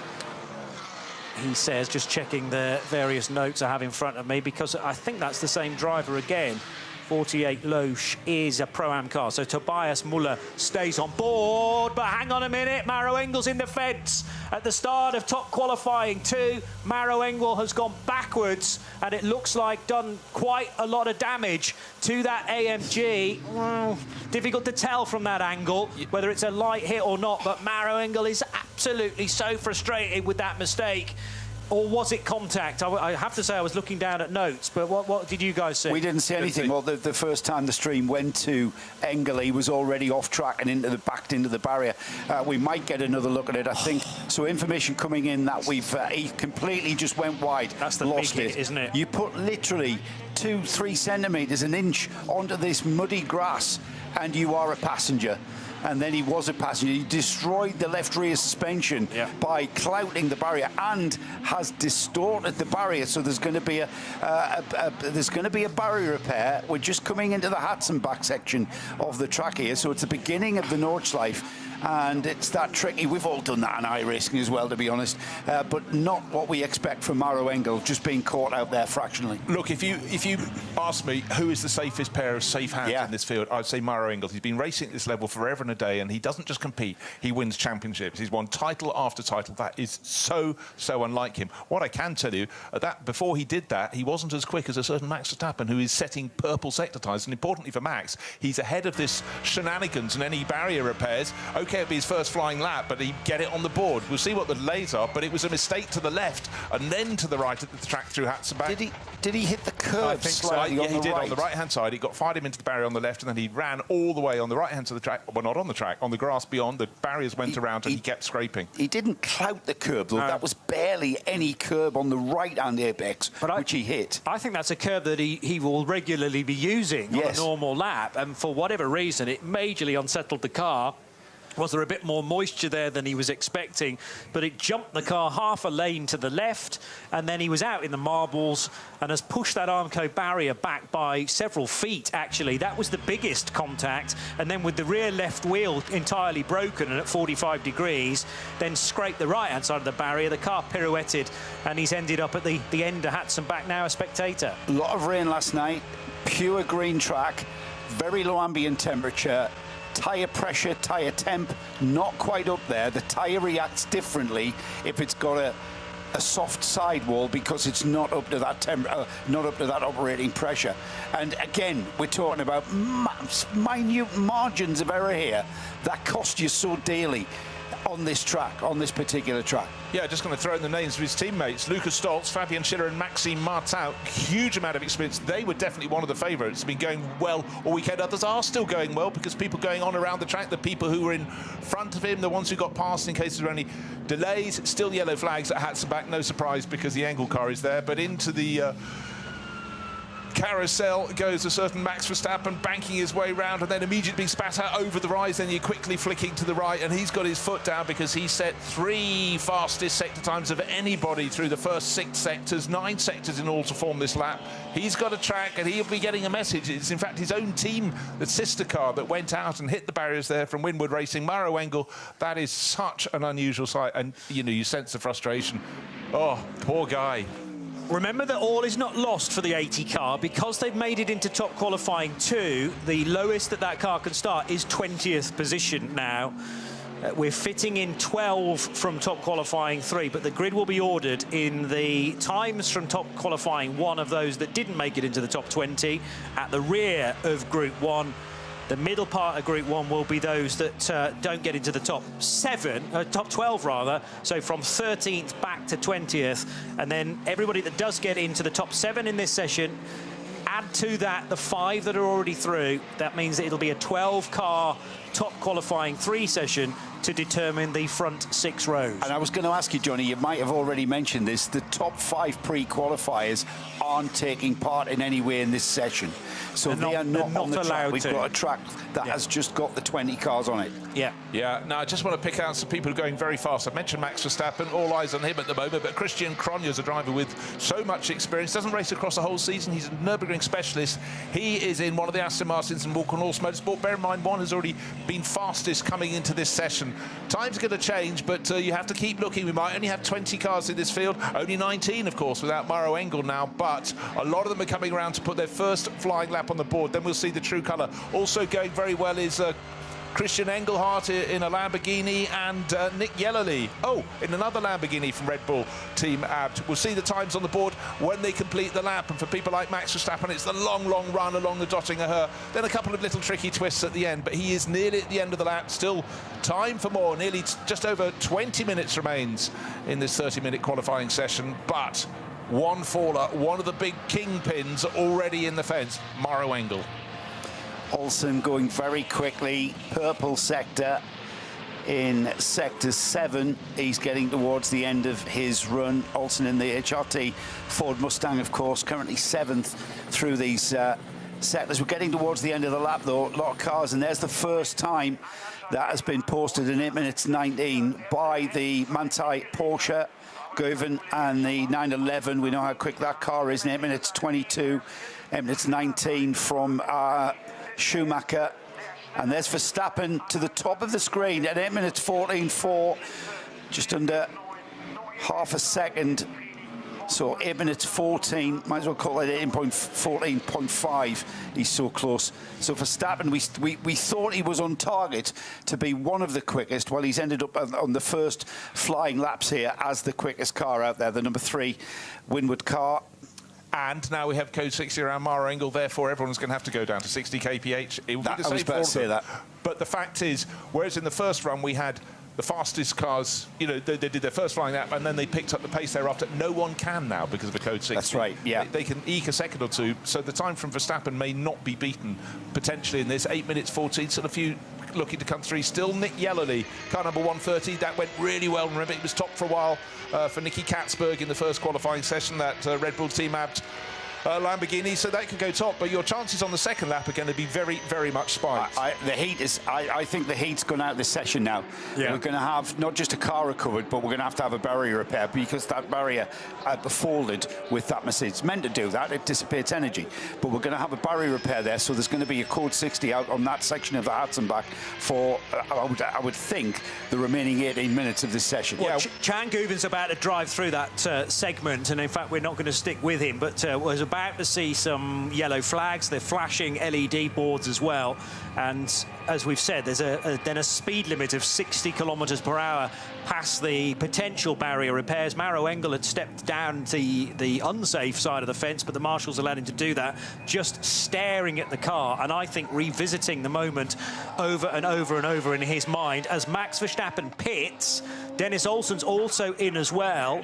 Well, they've done possibly all that they need to do to finish in the top 7. Right, 3 cars are still not officially there flying that. Now one of them has just 2 left to go. Nick Yellerly, how high did he go? He got up to 8th position. I was going to say, we may well know the identity of the top 7, who the only ones who can qualify right now. We've got 2 more cars to come across the line, because I reckon that code 60 will probably stay there for the remaining 17 minutes of this session. So I think as long as you stick one on the board, Nick Yellerly, I fancy going right to the top, but he's just outside the cusp at the moment. Yeah, and unfortunately for him, it looks like all that time was lost in the early sector, going by the scene of Maro Engel's stranded number 80 Mercedes. So he was purple through sector 5 and 6 and 7, but ends up being, well, only 4 seconds down from the Verstappen time. But Nick Yellerly, 8th, when you need to be finishing in the top 7. He's now gone an absolute best through the first segment of the Grand Prix track, but the really punishing thing now for Nick Yellerly and everybody else still out on the Nordschleife is that speed limit down the Hatzenbach, the latter portion of the Hatzenbach, and past the recovery of Maro Engel's AMG. Yeah, he's only about 0.2 of a second down of getting that final potential qualifying spot into 7th place. And Yellerly, bit of frustration, but nobody's going to be more frustrated than Maro Engel. He will be beside himself. Yeah, Yellerly's been robbed a little bit there, hasn't he? Faster than the quickest car of Verstappen through the first part of this lap, which is effectively the Grand Prix track. And then immediately you come off the Grand Prix track section through Sabine Schmidt curve, you are met with the slow zone whilst we recover Engel's car. So I think we're going to, potentially we might see who the quickest cars are. But then it's hard to judge, isn't it? Because we're talking about one sector of 9 sectors on this track. So it's kind of just conjecture and speculation on our part, really. Yeah, OK, so the fastest time in the first top qualifying session was 8 minutes 12.135 seconds. We haven't met that, but certainly for the first flying lap, the top times we've seen in this have been more impressive. It's slightly warmer. A bit of information has been passed to drivers, slightly fewer, still vaguely damp patches from the overnight rain, but the gun is spiked because of that code 60. So Guven is sent out onto the Nordschleife by the team in an effort to just keep burning off fuel in case we go green in the remaining 15 minutes on Hatzenbach. But Nick Yellerly, although he did an absolute best through the first sector of this long lap, then actually pitted at the end of the second sector, which you are able to do, sneaking in the pits via the Hyundai Curva, the hairpin bend of the Grand Prix track. Also, though, out on the main circuit is Christian Engelhardt in the Conrad Lamborghini Huracan. But again, this car's been through that slow sector 3. Yeah, hasn't set a time yet, but what we can't gauge is just how slow they had to go with the double wave yellows of Maro Engel's car at the side. Then, of course, the slow zone, we know how fast or slow they had to go to. That's 60 kph. So certainly for Christian Engelhardt, Franz Conrad's car. Remember, this went really well in the hands of Pavel Lefterov, finished in the top, I think, 6 positions in TQ1. But he's got the track, it seems to himself. Of course, when you've got half a dozen cars in the pits, that leaves just over 10 cars out on this circuit of 25 kilometres, so traffic would be not so much of a problem. Circuit looks magnificent, except if your name is Maro Engel, who will be looking at it from under a very, very dark cloud. The Nordschleife transition was just briefly on the yellows. I don't think that's a clue that the 80 car has made it all the way back there on a flatbed yet, but it was then very quickly wave green just 15 or so seconds later. Nobody was in the vicinity of the link road between Hohenrhein and the main start-finish straight. Now at Schwabenschwanz, though, Christian Engelhardt, 7 minutes and 30 seconds so far, but well down on a potential or provisional pole lap within this session. Not that you can take pole position in top qualifying 2. We're still looking at the top 7 cars, 5 of which are already parked in the pit lane. Maybe most are thinking we're not going to head out again because we won't need to.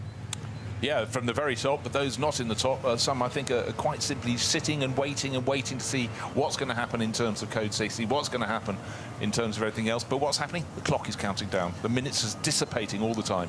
Well, underneath that level of cars that had gotten through and were in front of Maro Engel, the cars that were behind Maro Engel are now going to sort of shift around on that grid beyond the top 7. that are qualifying through to TQ3. So there's still a reason to go out there, because you're talking about optimizing every other sector apart from sector 2 where there's a code 60. So there's still a qualifying session. It's just now over one sector less where you have to slow down. So there is still an element of competition out there. And Christian Engelhardt has managed to lift himself at least above Maro Engel, who will not score a time in this, but at least now Engelhardt gets a time on the board and he can legitimately start 19th. And there is a chance that he can bring that time down again. And as you say, even if you don't make it into the top 7, you're still fighting for 8th and 9th and 10th and other places back from there as well on the main grid to start as high up as possible in the first of the 3 start groups. Because if you weren't around for our coverage yesterday, our reminder that tomorrow's race will start with 3 separate grids, rolling grids, separated or set off at 2-minute intervals, and that's because the grid would just be ridiculously long, way too long to have 161 cars within it. So they are led around by individual pace cars, and their races begin at different times depending on what class you are in. Just getting some comments from Jens Klingman, one of the 4 drivers driving that unique BMW M3 Touring. It's an M4 GT3, effectively topped by the fantastic touring body. And he said the track was really, really bad after yesterday's rain. I think it doesn't feel like peak performance for anybody right now. So it's green. It's green, very, very green. And Jens has so much experience around here. It's not sector 2, as I said. I'm correcting myself. It's sector 3 where the issue is, and we're kind of calculating that it's costing drivers 10 seconds. So if we look at the end result at the lap time, and roughly it could be 10 seconds, it could be 12. It's a kind of an open book. But we're still recovering the Engel Mercedes, so we're still going to be code 60 for quite a lengthy time, and certainly beyond the 10 minutes and 30-odd seconds that we've got. What you don't see necessarily at this moment is the fact that we reckon Maro Engel hit the curb on the right-hand side. That spat him left, and there's even less grip then off the racing line. By this point, the accident had happened. Look at that rear left wheel, which is still rotating, but not really attached to much suspension anymore. And then it finally dings into the barrier one more time. But he will have scraped some more damage into the 80 Ravenel Mercedes there. I think the Armco should be okay structurally on the right-hand side, but it was pushed back by a significant margin. As Joe mentioned, Armco barrier is designed to do that. It's designed to dissipate the energy, but that's how annoyed Maro Engel was with that self-inflicted error. There wasn't a car anywhere close to him. I wondered whether they might have been caught in a bit of traffic before we saw precisely how he ended up there. And that's quite a lot of work now for Winward Racing to do to the Mercedes. They've got all night, I suppose, should they need it. And to a certain degree, a modern-day GT3 car is modular, so the components will be being sourced as we speak, and they'll have to repair certainly one corner of that car, and the right-hand side will need some attention as well. But yes, not eligible for qualifying 3, any of the SP9 cars, and of course now we know that the 80 car's not going to get into top qualifying 3. There is a warm-up session though, so assuming everything is sorted in time for that, the warm-up session is on Saturday morning for 60 minutes from 10 a.m. through to 11. So that is the chance for the 80 car to get some kilometres under its repaired wheels in readiness for the start of the 54th edition of the Ravenel 24 Hours of the Nürburgring, a 3 o'clock start tomorrow. So still the qualifying session continues, 8.5 minutes still to go. And if nothing else, a chance to, again, assess current track conditions. But how much risk do you necessarily want to put in, having, well, everybody has seen Maro Engel's very small mistake from someone so experienced around here. Ayanchin Guven, you're going to struggle to wave him in at the end of this. He's just going round and round and round. Well, when you know what you like, just carry on doing it. But, yeah, no, the gun has been totally spiked down. Because, you know, this year, the way that qualifying has been entirely reorganised. Took quite a while to get our heads around it, but I was really looking forward to the 20 being whittled down for the 7 that would join the 5 pre-qualifiers, and unfortunately, all drivers to have spoilt that by one, you know, tiny slip-up. as Chan Guven does actually choose to go the short way round back to the pits. We didn't get to see this, but for those that did a really good banker lap, Max Verstappen, Christian Cronjes, Dennis Olsen, as Mercedes, Aston Martin, Ford, you know, they've got a smile on their face. And Marco Wittmann, best of the BMW drivers in 4th overall. But it's that jeopardy, Joe. How hard do you push on your first flyer? Or are you just gaining experience for the second one? But for most of them, and they didn't even get a first flyer, or they did, but they'd already been interrupted because they had to go past the scene of the crime, the scene of Maro Engel's car sitting at the exit for Hatzenbach against the barriers. And we've spoke all morning about small margins. It's also minute margins of error that caught Maro Engel out there. And how many laps has Maro Engel done around here? He'll be analysing that in his head now on the walk back or the ride back to the paddock. He'll be wondering. He'll have a look at the data. He'll have a look at the onboard. He'll have a look at the live stream footage. He'll be analysing everything about what happened there, just to get it right in his head as to what exactly happened. And then as his head's on his pillow, he'll close his eyes, there'll be another replay being beamed through. Absolutely. But his job as a professional racing driver is to park it. Park that thought. Key is for the car to be put back. He knows the car's quick, because we've seen that through the practice sessions. He knows he's got very quick teammates. He knows he's quick, but it's still a shocker. But I think with his decades of experience, he can put it behind him. But if it was Johnny, if it was a much younger driver, they would be entirely haunted by that and not have a way to get around it. Let's wait and see what Ayhancan Guven's going to do at the end of this Grand Prix lap, because he's been circling around the Grand Prix Strecker for the last probably 10 minutes or so, and now he's going to dive into the pit lane properly.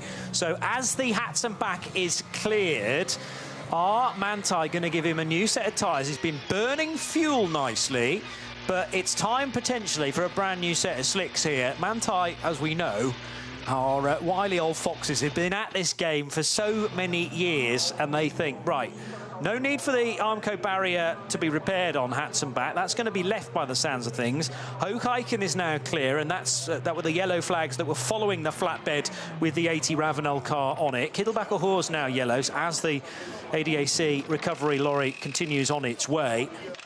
And it's surely a new set of tyres for Ayhancan Guven. Out of the heaters as well, by the way. So preheated tyres about to go onto that. Stand back, because we're going to see a one-lap shootout here. All right, let's just take away the Sector 3. Ignore that bit.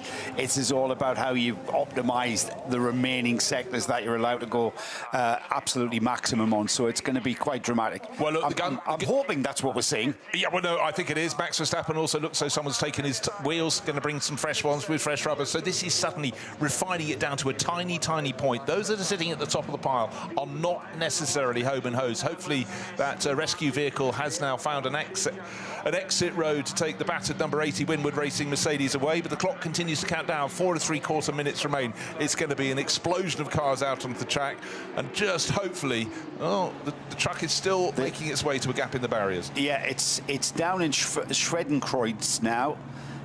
Where I think it's found a gap there. Yeah, it has. It's about to clear the track.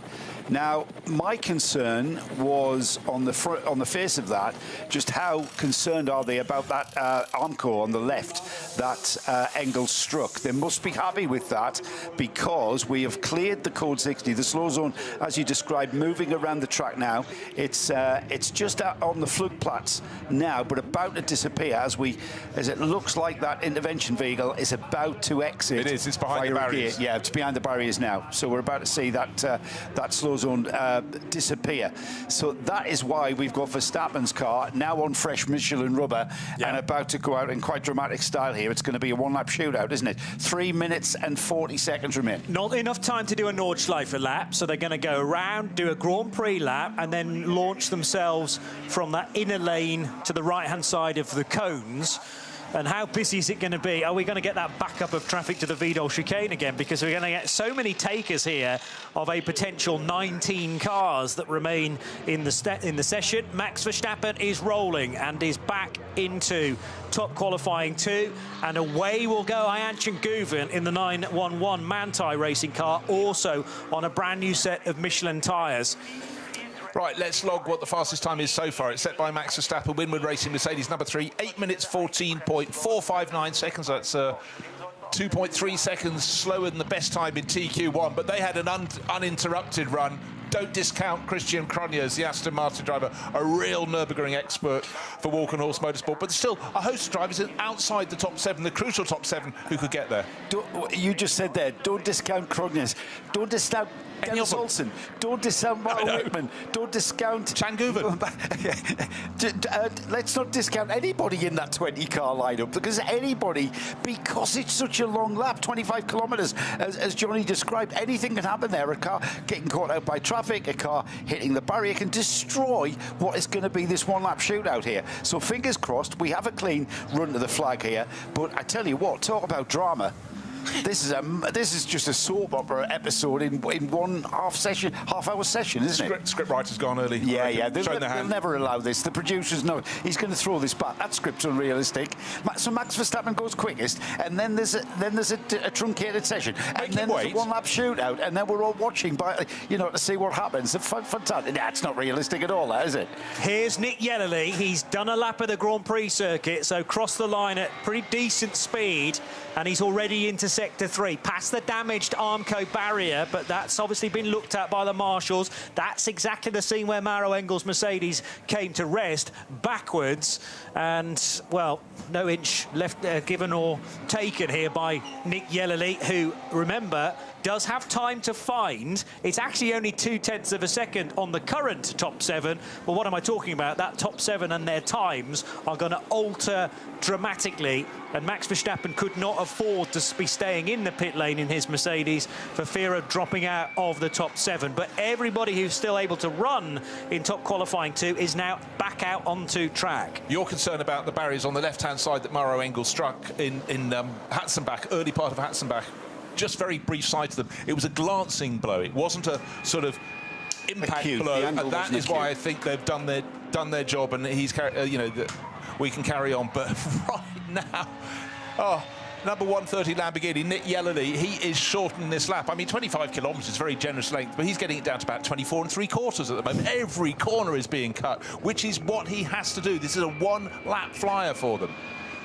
63 seconds through Sector 3, which is much more like it. We were seeing times of 1 minute 20, 1 minute 25 sometimes past the various incidents that were being cleared, or the incident and the various bits of it. And now 10.2 seconds through Sector 4. But the crucial sectors on this long lap, Sectors 5 and 7 being the longest, and that is where even just a minor mistake can butterfly into a bigger deal.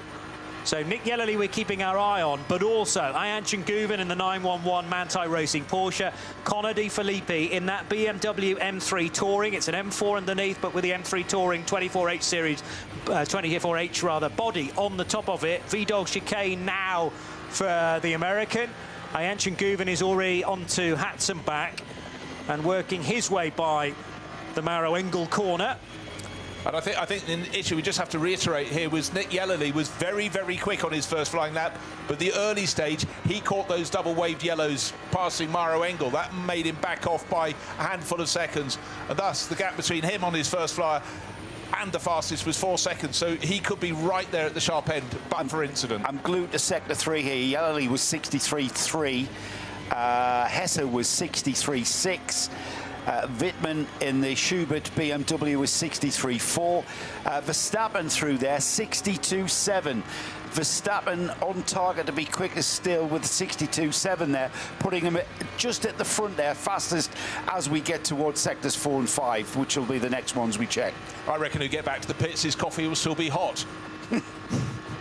The holder of the fastest Sector 5 time is Nick Yellerly, and he's gone even quicker than that now, doing a 1:45.7. So certainly the lap time for the 1:30 Red Bull team Lamborghini Huracan could pivot on that. He's just done another absolute best through Sector 6 as well. And don't discount the driver in 19th place. I don't get to use that phrase very often, but Christian Engelhardt, remember, he was the last one to set a flying lap. He was definitely interrupted by the code 60. So his best time at the moment is 18 seconds and a bit down on the fastest side, but he's setting very, very quick times. Look out for him. He could still strike. Oh, by the way, 30 minutes have been completed. The session is over, but they get to complete these laps. You mentioned Cronjes in the Volkenhurst Motorsport Aston. He's matched Verstappen 62.7, literally 85 thousandths of a second, less than that actually, about 60 thousandths of a second difference just off Verstappen's time through sector 3. I'm still waiting for sector 5 to come through. We've seen Lamborghinis have pace, Mercedes have pace. Haven't talked to you about, right at the end, remember the Mustangs came good in TQ1, and we got Arjun Maini, who looks like he's setting the fastest lap of anybody out on the circuit at the moment. Arjun has been racing for us for our racing team for a while, but he's never performed like this. That car is clearly absolutely hooked up on its rubber right here, right now. Felipe Fernandez-Laza has bailed. He's done 2 parts of the Grand Prix circuit, but now sneaks into the pits, and that will be the end of the session for the 35 Valkenhorst Motorsport Aston Martin Vantage. No better, therefore, than 14th position for Felipe. But everybody else, bar Maro Engel, is remaining in the session as going through Brunchen, and almost stepping the tail out there was Nick Yellerly through the next sequence of corners. He's heading for Flansgarten, where the cars famously take off, and certainly the Lamborghini did exactly that through that little gap in the fence where the camera lens can be poked for a good view of that sequence of corners. Schwalbenschwanz, well, Stefan Beloff S first of all, then Schwalbenschwanz just around the next corner, and then how good is the Lamborghini down the long straight? There's going to be nobody around him to pick up a tow, whereas some of the other cars that were released in traffic might well benefit from that in the next few minutes. But everybody else, even, well, what about Lawrence Vantor in the 24 car? He's got a sector 1 time. I don't think he crossed the line at the right point, though, in car 24. Keep an eye on the 64 Mustang, guys. Okay. Arjun Maini, Absolutely. 62.5. Yeah, but I tell you what, the first time's coming on the board at this flying lap. Max Hesse suddenly put the Rover Racing, the sister car number 99, into 3rd position, with an 8-minute 16 and 8-minute 17 for Schnitzelarm, J-Mo Hartley into top 7. Top 7 is what counts, but this is not going to be. Someone is going to yank the rug in a second. How fast are we going to go? Are we going to get down into the 8-minute 12s? Waiting for Nick Yellerly to come through. He's going faster and faster towards the end of the lap. Green and white metallic car looks fantastic. It's also sounding amazing, the whistling down the Dottinger Her, and then the final twisters to see what he can do. Target time, well, target time is, you might as well go for the top, 8 minutes 14.4, but Max Verstappen will be lowering the end of this lap for sure. This is going to be right down. The checkered flag has been out for some considerable time, waiting for these cars to come round. Only 2 so far have crossed the line. Here we go then, Yellerly across the line. What will his time be? Fastest. He does go to the top of the screen with an 8-minute 10.485. That blitzes the 2025 pole position time. That is not the pole position time that we're talking about, but he's faster than last year's 8 minutes 12 and 8 minutes 10.485. That's the target for everyone else. Well, as I said, he was shortcutting every corner he possibly could without taking too many risks. The car, all 4 wheels off the ground at various points. So Solihull's finest has put it to the top for now. Only 7 go through, but who are those 7 going to be? I'd say Yellerly has definitely nailed his place. And unfortunately, that means that J-Mo Hartling's not going to get through, because the Schnitzelarm Racing Mercedes is already slowing down, as now Christian Engelhardt will cross the line to go 2nd, and that'll push Arjun Maini out, albeit for the time being, because as Bruce has already mentioned, Arjun Maini is on a tear in the number 64 Ford Mustang for HRT Ford Performance. So Marco Wittmann and the Schubert BMW still in. He's just done a 2:25.5 through that long sector 7 as we catch up with Arjun Maini now, 11th fastest. What are his times like at the moment on this lap? Yeah, I'm just saying you need to get below 8 minutes 16.8, and I think a whole host of cars absolutely have that within their power. So the darts has been thrown by Nick Yellerly, 8 minutes 10.485. He's top, but what are we going to get from Chan Guven? 911, the Manthey Racing Porsche, the huge celebration this year of all their success here across the years, an assembly of their outstanding cars. The yellow and green, the Grello as it's called, is one of those going to be at the top? Guven has gone quicker than anyone else in sector 7, 2:24.493. He is on target to improve on his 8 minutes 19.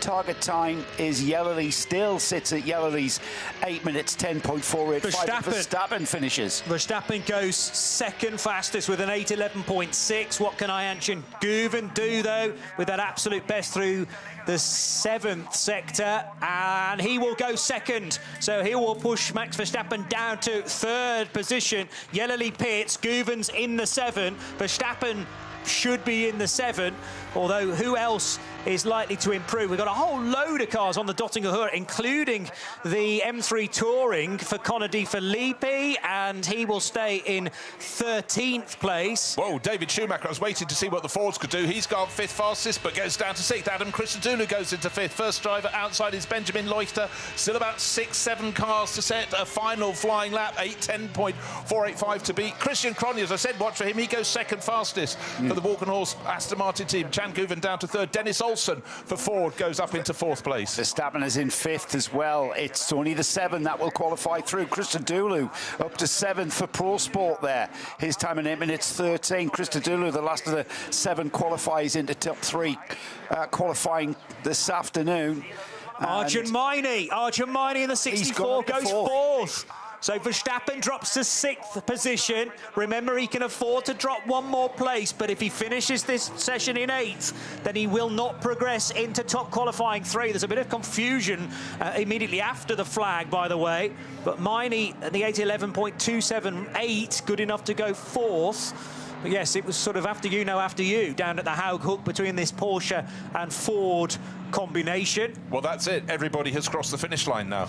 So there we go. Verstappen does make it in to 6th place and therefore cements a spot into top qualifying 3, as does Christian Engelhardt in the Conrad Lamborghini Huracan. And that will mean that it has certainly beaten a few more that people will have had as favourites to finish in the top 7, but Franz Conrad just has this habit of choosing his driver lineup very wisely indeed, and they're going to be in the top 12 shake-up, which is a little bit later on this afternoon after standard qualifying 3 for the other categories of cars. But Nick Yellerly's awesome lap, the 8:10.485, ensures that he will be into top qualifying 3 in the Red Bull team Lamborghini Huracan. Or actually, more to the point, Nick Yellerly can't now qualify that car in TQ3 because all of the drivers that have either driven in TQ2 or 1 are now not eligible for top qualifying 3. But let me give you the list of cars that have progressed. The Red Bull team at Lamborghini, number 130. The number 34 Valkenhorst Motorsport Aston Martin Vantage. The 911 Manthey Racing Porsche. The 2 HRT Ford Racing Ford Mustangs, number 64 and 67. The number 3 Verstappen.com Mercedes AMG, driven by Max Verstappen, to 6th fastest in this session, and 7th quickest was Christian Engelhardt's Conrad Lamborghini Huracan. And there are the top 7 positions confirmed for top qualifying 3, and add those to the 5 that are already in: the 45 Ferrari, the 47 Mercedes, the 16 Audi, the number 1 BMW, and the 84 Lamborghini. And we have our 12 for top qualifying 3, and that is a session later on, as I say, this afternoon, which will begin at 1:35, but of course we'll be on air 5 minutes before that for a 60-minute session where 12 cars will compete, but in a very different format, because everybody gets 2 laps to qualify, but on their own. So, yeah, they will be released from the start-finish line on a new set of tyres, full fuel again at 15-second intervals. And what normally happens is you draw lots to determine the order that they all set out. You'd like to be first on the road for fear of any incident ahead of you, I suppose. But that will be a 60-minute affair for 12 individual cars. Well, high-stakes stuff, particularly because of what happened to Maro Engel on Hatzenbach, doing damage to the barrier, doing more damage to his car. That obviously had to be repaired, and it meant a significant delay, and then effectively a 1-lap shootout to decide the top 7. So the drama was building nicely ahead of top qualifying 1, and then top qualifying 2. TQ1 by far the busiest session with as many as 49 cars, although I think we got to 46 or 47, with one or two not deciding to take part, those already pre-qualified. This was a huge incident, though, for Maro Engel. In the narrative of top qualifying 2, it meant that the German could do no further running. He was bitterly frustrated with a fairly simple error in the tail end of Hatzenbach, doing a lot of damage to the rear left corner of that number 80 Ravenol Mercedes. That will be repaired in time for warm-up tomorrow morning, be rest assured. 10 o'clock for that session.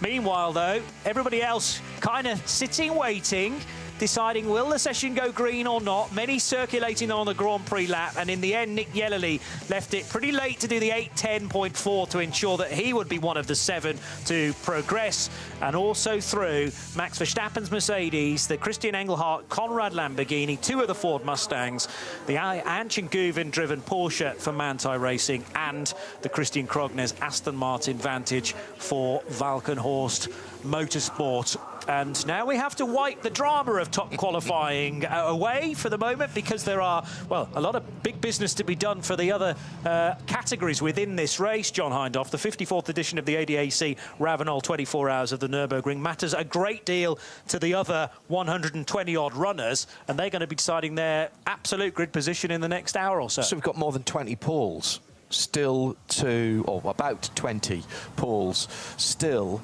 to be decided in this next session. I like this new format. I think that worked really, really well.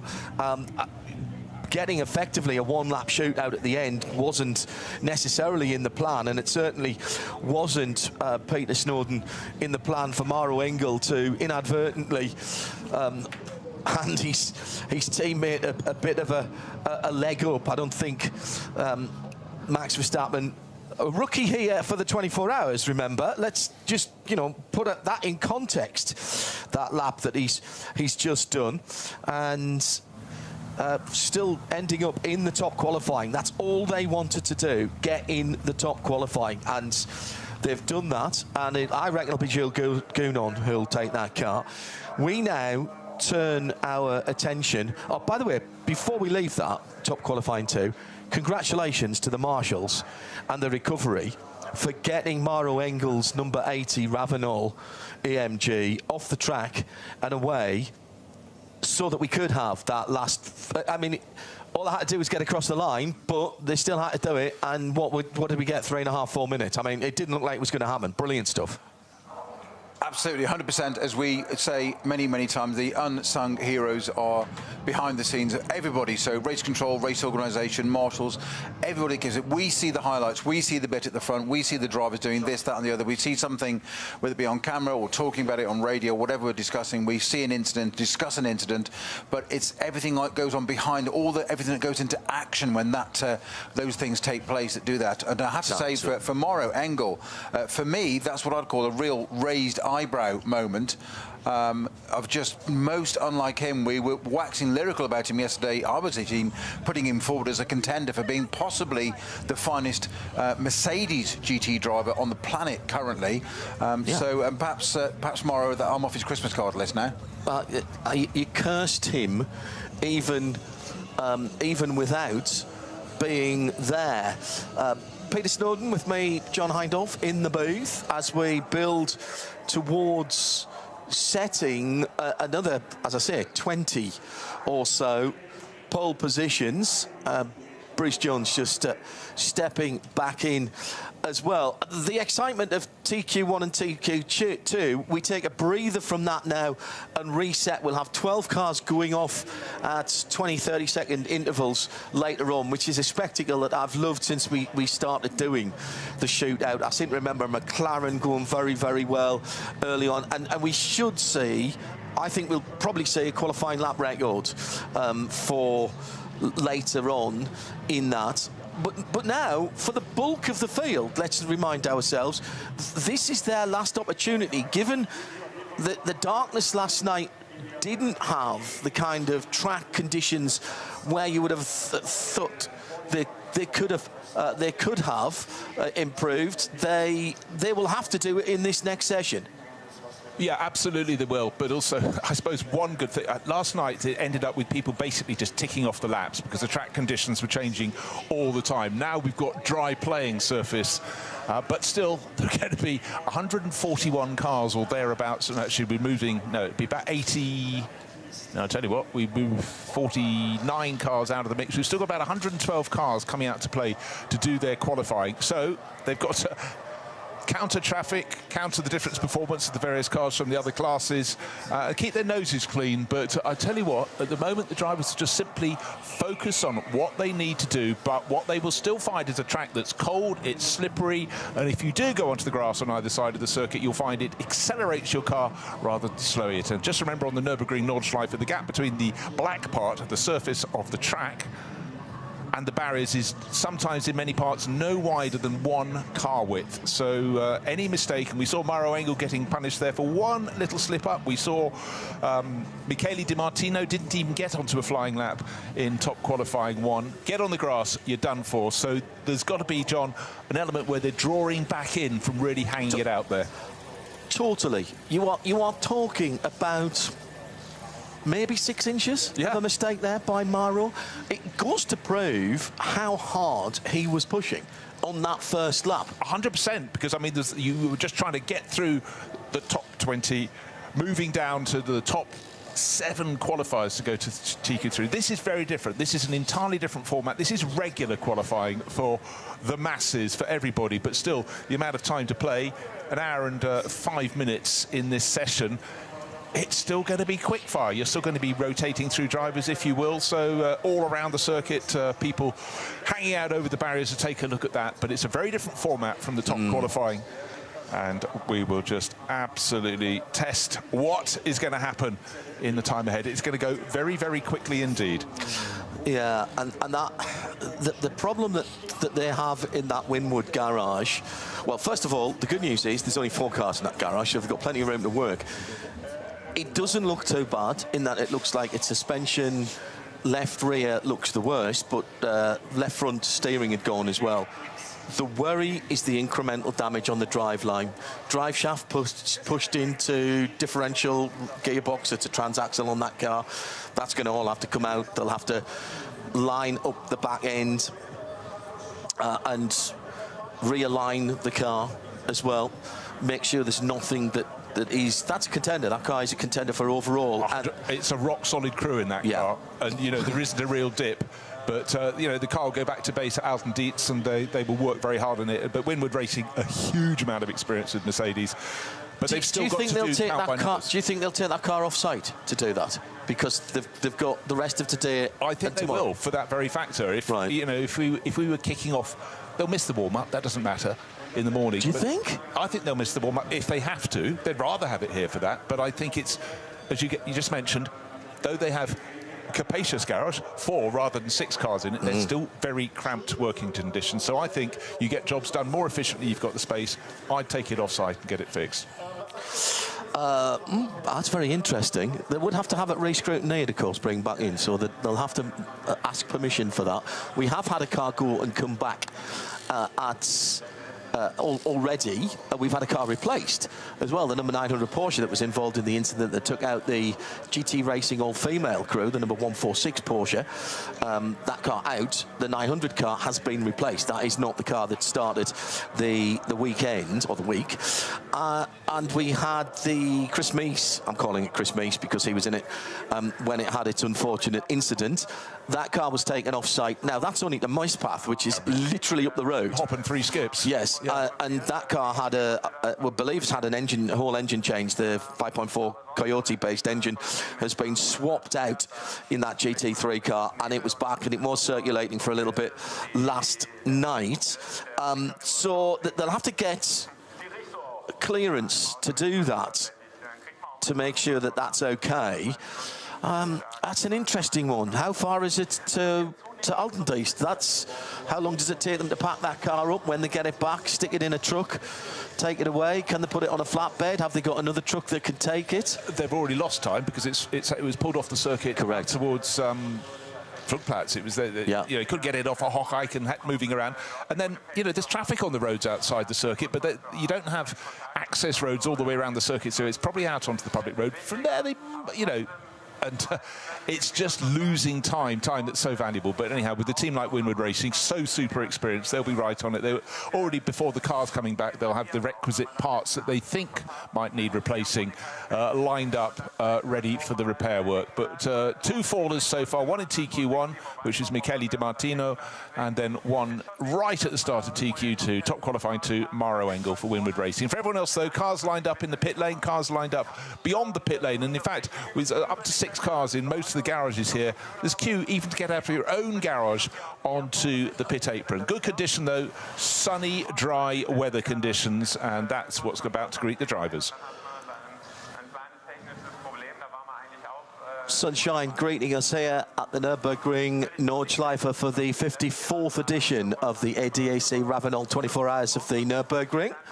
Bruce Jones and John Hindhaugh for the opening part of this session. It is not warm. I've just been out the back of our broadcast booth, which is directly opposite the start line. We're right on the finish line, actually. We're right on the stripe. Couldn't be any closer. If there's a photo finish, we'll be able to do it with our cell phones come 3 o'clock tomorrow afternoon. Huge crowds. It was, I mean, road-blockingly immense yesterday when people were trying to get in. It was a bank holiday here in Germany yesterday for Ascension Day, and people trying to get into the campsites. And this morning it wasn't so bad when we came in early deliberately, but there's still a steady stream of traffic coming down that road that runs parallel to the Dortiger Höhe. Yeah, the whole enterprise of people getting motorhomes and their converted lorries into the endless areas of campsite around the track. And I don't know what proportion of the actual track side is a spectator area, but a lot of people, the people get here super early to go to places like Hatzenbach, where they set up, and you just have to walk past to just experience the craziness of the place and the effort people go to. I love the idea of this being a sold-out event. They've sold all the tickets, but there's places where you don't need a ticket to get to because it's forest and people yomp in from miles away. So we actually never know how many people are watching this at the circuit. There are people who I know and I've spoken to down through the years, locals as well as some people from outside of Germany who have their own special little places that they go to. A bit like when we used to do forest rallying in the UK, up in Northumberland, there'd be those people who had managed somehow to get hold of a duplicate forestry key so that they could open the odd barrier, and that sort of thing happens here as well. And people go up on 4-wheelers and dirt bikes and mountain bikes, pedal bikes as well. It takes a lot of planning, and the worst words you can hear when you've yopped a long way to get a spectator point is, I thought you brought the bottle opener. Yes, very good point. Clouds gathering from the southwest, but it's still much brighter than we've had in the past, in the early part of this week. So we had just under 50 cars in the top qualifying that were eligible to take place in top qualifying. The rest of the 111 cars now get to go out for, I think this will be their quickest session. It's by far the warmest temperature on the track, even if not in the air. I have to correct you there, John. 112 cars. 161 was the number we got up to. That's what we started. One didn't go out early on. But now, this is the fusion of roughly about 20 different classes of cars. And the simpler ones to follow are the Cup 2 Porsches, because they're just 992 Cup class cars, which race in various championships around the world. Then the Cup 3, those are Porsche 718 Caymans.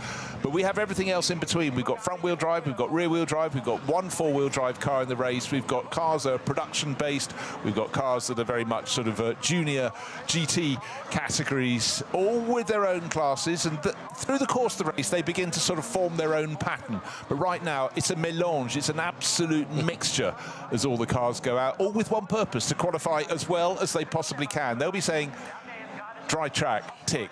It's a cold, dry track, though, so please remember, for all the drivers, they need to get out, they need to burn off a bit of the heat, get the heat into the tyres, burn off a bit of a fuel, but it's really not out and out about setting the best time. It's about setting a sensible time, getting your drivers comfortable, because, of course, it's a 24-hour race we're going to. The really tight stuff in qualifying was to define the top few rows of the ultimate grid. We've still got top qualifying 3 to come. 12 fastest cars, or 5 pre-qualifiers and the 7 fastest from an astonishing top qualifying 2 session, an interrupted session. But right now, we're going qualifying in a more simpler, old-fashioned way. Hello to Robert Cruiser, who's been tuned in from North Carolina for a while, and his daughter Ellie tuned in as well yesterday in Chicago. It's 5 o'clock in the morning Central Time. Yeah, spot on. And Ryan Hoover Transport just outside, getting ready to go to work. Matt Hunter from the UK tuned in. The Simcast was a great show last night. We'll have that for you on the archive as well. If you weren't listening, they did a little preview of this as well. And if you want to get in touch, it's at RSL_studio and use the hashtag RSLN24. I was amazed yesterday that this race keeps doing this to me. Just the variety of people who were tuning in, and the different territories. We had at least a couple of people in Trinidad. Not sure whether they were having a party together or whether they've met up since. South Africa tuned in, a lot of Australia, in a variety of the Antipodes, actually. Our colleague Phil Anson, back in God's country, as he would certainly tell me. He was listening in. Welsh. Yeah, I was going to say, I didn't realise he was from County Durham, the land of the Prince Bishops. Let us know where you're watching and listening from. Hope you're enjoying the coverage. Later on today, we will have English language world feed coverage of the DHL-M, which is sort of the replacement for the young timer race that we've had in the past. It's not exactly the same cars, though, Bruce. No, I think a lot of them still exist, because these are cars from sort of 30 to 40 to 50 years ago, but a lot of them have they have the cages in, but a lot of them are used regularly for people doing the day laps around the Nordschleife. A lot are race, but they're not the out-and-out built for racing cars, but it's going to be a packed field, and, you know, wandering around the paddock. You know, I come from a lot of, as you do, John, quite a lot of historic, top-end historic racing. This is sort of somewhere further down, but it's people coming to race on the Nürburgring Nordschleife. And seriously, you know, I can't think of a driver in the world who wouldn't want to come at one point in their career to compete in something. So it's this Deutsche Historic Langstreckenmeisterschaft. So the Langstrecke means racing around the Nürburgring. And we will get to see what they can do.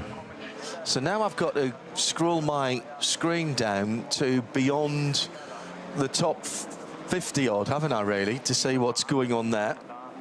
And then we'll also check the class leads as well. That's going to be really important for class pole positions, of which, as we mentioned, there are still a lot up for grabs. Now, that is the sound of a Porsche. Yes, it's a GT3 Cup car, the Black Falcon Fanatec Manuel Metzger. Well, there's a name to conjure it with straight away. Knows his way around this place, but will not go out onto the Nordschleife. How clever was Manthey, keeping Chan-Guven going round, burning off the fuel. Even though they knew they were going to put a new set of Michelin tyres on, they put the white-walled, softer compound tyres on, and even though they knew that was going on, kept him warm, kept the car warm, kept the temperatures up, the brake temps and everything, and then sent him. I think, in point of fact, Nick Yellowly's lap was actually most impressive, because he hadn't been out. That was once round the Grand Prix circuit and off you go. And he was on for when you saw his splits after the incident that claimed Engel, he was fastest right through the middle part and the end of the track. But he'd been slowed because he's going 20 seconds he lost. Waved yellow, but again, it was the ultimate jeopardy. This should be a very, very different session. This should be more standard. An hour and 5 minutes. We've just gone past the 1 hour still to go mark. A lot of drivers will find themselves in traffic. That's very much the nature of a 25-kilometre track with drivers in many different classes of cars. And it's funny, John, you go across the years how the categories ebb and flow in terms of the number of cars competing. The SP10 class cars, so cars that race in GT4 around the world, that's a number that's growing. TCR, the silhouette touring car class, is in decline. That used to put a huge number of cars into the race. They were made for sprints, but proved to be very, very good at long distance races, and their numbers have dwindled now. Well, interestingly, a lot of them have gone over to SP3T because they have a tyre choice there, whereas the actual TCR class is a mandated tyre. So there's quite a lot of TCR cars in SP3T now that are effectively homologated TCR cars. Front-wheel drive, 4-cylinder, 2-litre, 360, 370 horsepower. They've got to have 4 or 5 doors. It could be a saloon or a hatchback. But the trouble is, when you go through a cycle of a championship, we'll go back to qualifying in a second, it's the fact that inevitably, unavoidably, they become more expensive because you're looking to be the top in your category, not just compete in your category. And I think TCR is going through a little bit of a cost moment at the moment, but we will see someone else plugging a gap or TCR being reinvented. Many other classes beside. BMW have long time been supporters of the long distance racing at the Nürburgring. The M240i Cup has had some fantastic races. So what you have to do with the Nürburgring 24 hours, if you have the live timing on where you're watching around the world and you've got timing screens, you can pick your way through the classes. And some of the battles in the classes, Cup 2 Porsches, Cup 3 Porsches, it really doesn't matter which class, they will rage through the course of the 24 hours. So there's so much to watch. In fact, there's so much detail. You almost need to watch it twice to take it all in. But do try and make sure you've got a timing screen. You'll enjoy it so much more. Hello to M Sport Extra, watching and listening at M Sport Extra HQ in Holland, enjoying what he is seeing and hearing. Thank you very much, by the way, for everybody who took the time to comment yesterday about the whole team. And obviously everyone behind the scenes as well. You hear our voices, but there's a whole team from our responsible adult, Eve Hewitt, from the guys at Nürburgring TV, all the technicians, the camera operators, etc. And then back in London at our main control room, Tim Gray, our executive producer for the radio part of Radio Show Limited's network of audio and visual channels, and his merry band of producers there. So it really does take a village when you come to a circuit that is this large. But it was very lovely for you to take time out to give us your thoughts about what you were seeing and hearing. We do cover all of the NLS races. I appreciate that some of you are here just for 1 or 2 drivers following a particular car, maybe some of your friends or whatever. But the rest of the season and the bulk of the NLS season, this race is not a part of that. It is a championship and it continues throughout the year. And we do a lot of other racing as well. Bruce and I will be at Spa Classic next weekend, which you can tune into. Then we're getting back into IMSA racing on the streets of Detroit, Mid-Ohio, Le Mans Test Weekend. We're the only people that broadcast live from Le Mans Test Weekend, then Le Mans 24, and so on and so forth through the season. I think at the last count it was 78 events, not races, events last year that the RSL network of audio and video channels were at, and by far the bulk of those have a video world feed TV style component. So if you are new to us and you're enjoying it, first of all, thank you. And thanks for your support.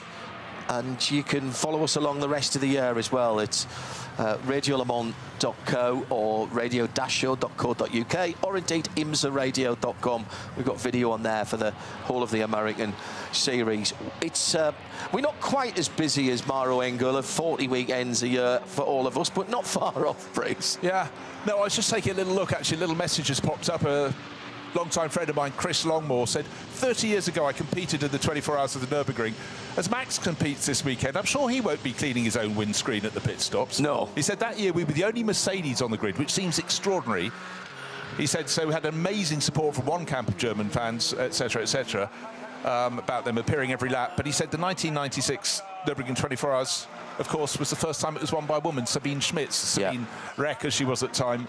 we didn't win our class, but we just had the most amazing time. Every team competing here, whether in the fastest car or the slowest, will have not one story, they'll have endless stories to tell about this event. But it is a far more professional event now than it was, 30 years ago. It's been absolutely transformed, and the quality of the car, the quality of the preparation, the level of promotion, the level of where it's televised and received around the world. It's a global race now. It grew from being a German race, getting its international feet and spreading its wings, but it really is absolutely at the zenith now. The infrastructure investment by the new owner group, which came in a few years ago now, and there was a time, let's not forget, there was a time when it looked like we might lose racing at the Nürburgring altogether because of financial difficulties. Then we get a spot of rain here and there on the Grand Prix circuit, raining out of a clear blue sky, bizarrely, at the moment. If Carlo Van Dam's view in the Subaru four-wheel drive STI, the WRX, is anything to go by, with the flat four engine, that distinctive flat four rumble, we could have lost it. We didn't. And the new people came in and spent money. And some of the things that Bruce was talking about there completely ran fibre optic cable around the whole Nordschleife, so that when we come for the two-day events, which are effectively a one-day event, everything qualifying and the race on a Saturday usually for the NLS, they can plug their cameras in fairly easily. We've got more helicopter coverage in the NLS than we've ever had before. The facilities for us as press and broadcasters and for our technical colleagues have never been better than they are. Yes, there's a big spotlight being shone on it this year because of Windwards and Verstappen.com and Max Verstappen himself, but this is not the start of it. This started, we've been coming here since 2007, and I know exactly why, because it was the weekend of my first wedding anniversary. So it was June the 9th and 10th was that year, and it was Gran Turismo, it was Assetto Corsa, iRacing, it was the availability of being able to stream. When we first came along, even in those days, in the early 2000s, mid-2000s, we were doing radio coverage only. The pictures didn't go through the night. We didn't go through the night for the first couple of years, and then we decided we'd give it a go. And then talking to the guys at the Nürburgring, they thought it'd be a good idea if they added our audio to a streaming video. They said it would never catch on. Never catch on. Well, Bernie Eccleston never thought it would, of course. No. One of the few mistakes he's made. One thing that really focuses me on the steps coming forward, I saw some camera angles yesterday I've never seen before.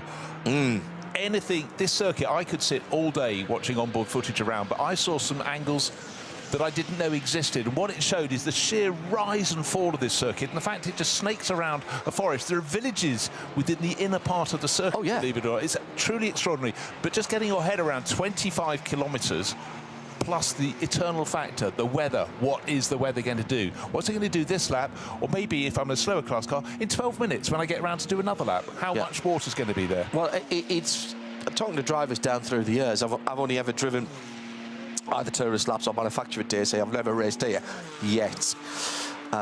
Bit of a plan going on for this year, and a relatively quiet endurance August that I'm working on at the moment, but I'm not going to jinx it by saying too much at the moment.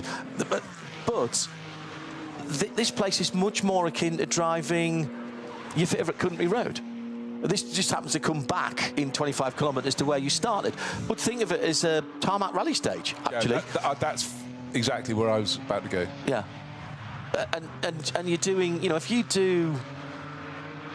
got a really competent road car with very good brakes and you know what you're doing, you can probably do 3 laps off the bounce here before things start to get far too much overheated. I would never suggest that. I would say 2 laps at the absolute most in a road car.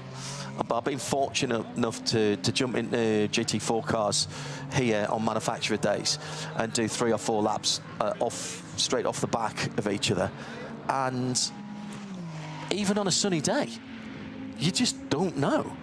Even with only 15, 20 cars on the track at a manufacturer day, you just don't know that you might come across someone in the barriers, which is exactly what's happened to one of the Cup 4 cars. which is on the run up to... Coming out. It's just coming up to Flugplatz, isn't it? Is it further round? I think it's a little bit further up towards Arenberg, I think. You might be right. It's actually, again, this is a camera angle I haven't seen before. No, so absolutely. They've got some cameras mounted very, very high on cherry pickers. Of course, they have to come down when the lightning descends. Oh, in fact, it's right towards the end of the lap before you get to Schwalbenschwanz. So just after the Stefan Bellof-Esses there. Yeah. On the right-hand side, driver's right, my apologies. So just to let you know where that is, that's just before you get onto the longest straight on the circuit, the Dotting-Höhe. They didn't quite get there, so lap not completed. Quickly take, before we get some times coming in, and I'll start going through the classes for you that we are setting pole positions for here. Hello to Emma, who's in Newcastle upon Tyne. So I'll put our religious and philosophical and cultural differences to one side, as you would say that I'm the wrong side of two rivers to you, Emma. But thank you for tuning in. Hope you are enjoying it. Tim Jacks at missing the N24 qualifying as he's setting off for Snetterton for the GT Cup meeting, where he's marshalling. Thank you to all the marshals, and there's a lot of British marshals here this weekend as well, and from other. I mean, it's a ridiculous number of people who are working. It's something getting on towards 5,000 people overall. Not all of those are marshals, but a lot of marshals here, as you might imagine. Roxy has been speaking to us across the weekend using RSL N24 as the hashtag at RSL_studio. Hello to Justin in South Africa, first time watching and now getting right into this event. And the nice thing about this is there is something for pretty much everybody. If you're a touring car fan, if you're a Porsche fan, if you're a BMW fan, if you're a BMW E36 or E39 fan, there are cars for you. And bringing the Z4s back this week with Volker Streichek, and he's bolted the Foxtail onto the one that he's running in, evoking, of course, the old Manta, the Triggers Broom Manta that went through so many different iterations. In some ways, this race is an anachronism, and I love it for that. Yeah, another element, I think, is the sheer international spread. You know, you don't have to be racing in the SP9 class, the very top class, and you get lots of unbelievably cosmopolitan sort of conglomerations, teams with people from all around the world. But I particularly like it, you know, over the past couple of decades. This is a race that holds huge fascination to the Japanese racer. And for decades now, we've had all Japanese teams. It's gone so far away from being a largely German and European event. And then the manufacturers, if anyone was driving along on the public road alongside the main straight here, the Dotting-Höhe, used to be fields. And the whole point about this circuit being built in this part of Germany in the 1920s was to bring employment into a poor rural area. Now we want to have one of the centres of world motor racing built alongside the main straight at Moispath. Yep. And every time I go, there's another new building, shinier than the one before, with another manufacturer, tyre supplier based there. This is a centre of excellence, so they've got there. And beautifully, that street is Gottlieb Daimlerstrasse. That is where all of those technical centres are. And down, I mean, again, you make a very good point there, because when I first came here in whenever it was, 2007, might have been the end of 2006 actually, when we were planning the event and did some tourist laps and went out with some Aston Martins as well. There were maybe 4 technical centres there, maybe 5, and now pretty much every major motor group has one or shares one there, and the tyre suppliers, because this is the ultimate test. Whether you're racing a Hyundai here this weekend, their rally cars in the World Rally Championship this season, and congratulations to them for a fabulous result in Portugal last weekend. A real fillip to Andrew Wheatley and the rest of the team. They've got a joint Nanking, which is their R&D centre in Korea, and Nürburgring livery on their cars, watching a Porsche going slowly, and now we know why, because it's hit the wall, and it is the Woolfall 320, 47th position for that car, and that car with now damage to the suspension. So I think that's Lopez Cesarato in that GT3 Cup car. Second in the alternative fuels category. Must remember to turn my split times off now, because I now can't see my whole screen. But this place has just become the place to do as close to real-world testing, country road testing as you can, but doing 250 to 300 Ks at places. So, 120, 130 miles an hour. The manufacturers all pay money to come here. They have an agreement that when they bring their prototype cars out, that they don't photograph each other, that they don't have a too close a look. They roll them in from the test centres. Of course, you have the spy photographers standing around waiting to see them all in that sort of Baltic razzle-dazzle camouflage. That's not... Is that the same Porsche? No. It's GT. It's a Supra. Yeah, I thought so. GR Supra. Smoking away, 95% of the way around the lap. So the Porsche's at a gap along the Dottinger. That will be taken through. Double wave yellows there for all the cars coming down that main straight where they hit.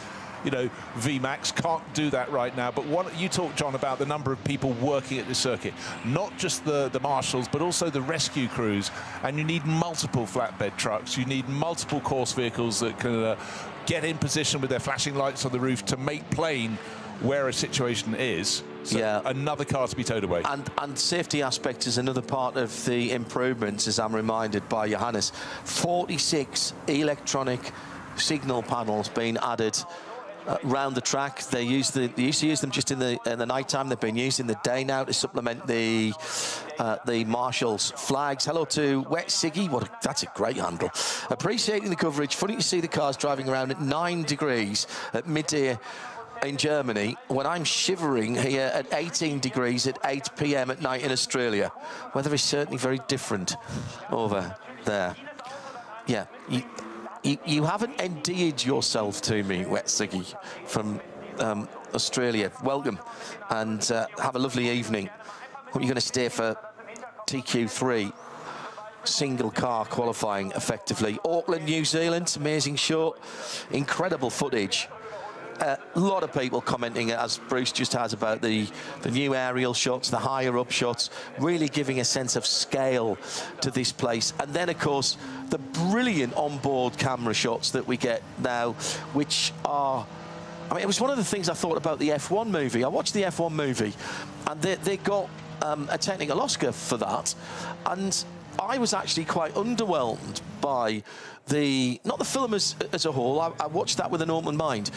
But the thing is, onboard shots nowadays, at all level of motor racing, are more cinematic than cinema is, in fact. 100%, but one that will always stand out for me, the very tight, but almost entirely concrete-bound Nürburgring circuit in Germany, eons ago, but let's say very late 80s, very early days of smaller cameras. Christian Danner had one mounted on the door of his car, about halfway down, and he came out of one of the chicanes, and his Alfa Romeo, bang, he wiped it off the ball.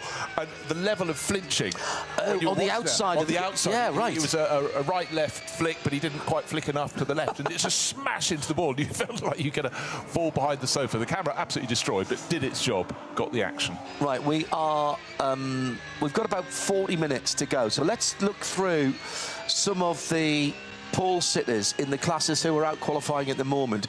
In 26th overall, but AT2 weren't allowed to take part in top qualifying. But that tells you how quick the best of the AT2 cars are. That is the Black Falcon, number 632. Alternative technologies, alternative fuel, generally speaking. Although we're running on Excellium Total energy fuel, which I think is now 100% renewable anyway. So not awfully sure what alternative technology is for. We need to dive into that. And we haven't got any diesel cars anymore. But that car, I watched that fuel yesterday, the 632, the Black Falcon car. It's the yellow and black car. And they've done an 837 721 in this session that has pushed them to 26th overall and leading in AT2. This is their final qualifying session. Cup 2, it's a really, really tight affair between two Mühlner Motorsport cars, the 918 and the 904. Obviously, Porsche GT3 Cup car, 991.1. They are separated at a lap of 8 minutes, 38.5 seconds by 0.2 of a second.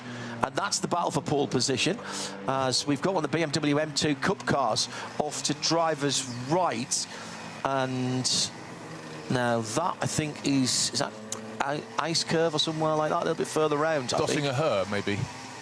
And is he facing the wrong direction? When I talk about, sorry, but he's facing the wrong direction, is he? I need to see a car come through. It's heading up the hill to Mood curve, I think. But we had a very, very tight shot on it, and if you don't have a small, he's heading the right direction. You do not have a small. Oh, I see where he is now. He's just after Flugplatz. He's just after Flugplatz, the right-hander, and that is, even in one of those cars, that is scary fast. Understeered off, hit an un-tyre protected part of the barrier on driver's left, so he's heading up the hill towards the top of the hill at Arnberg.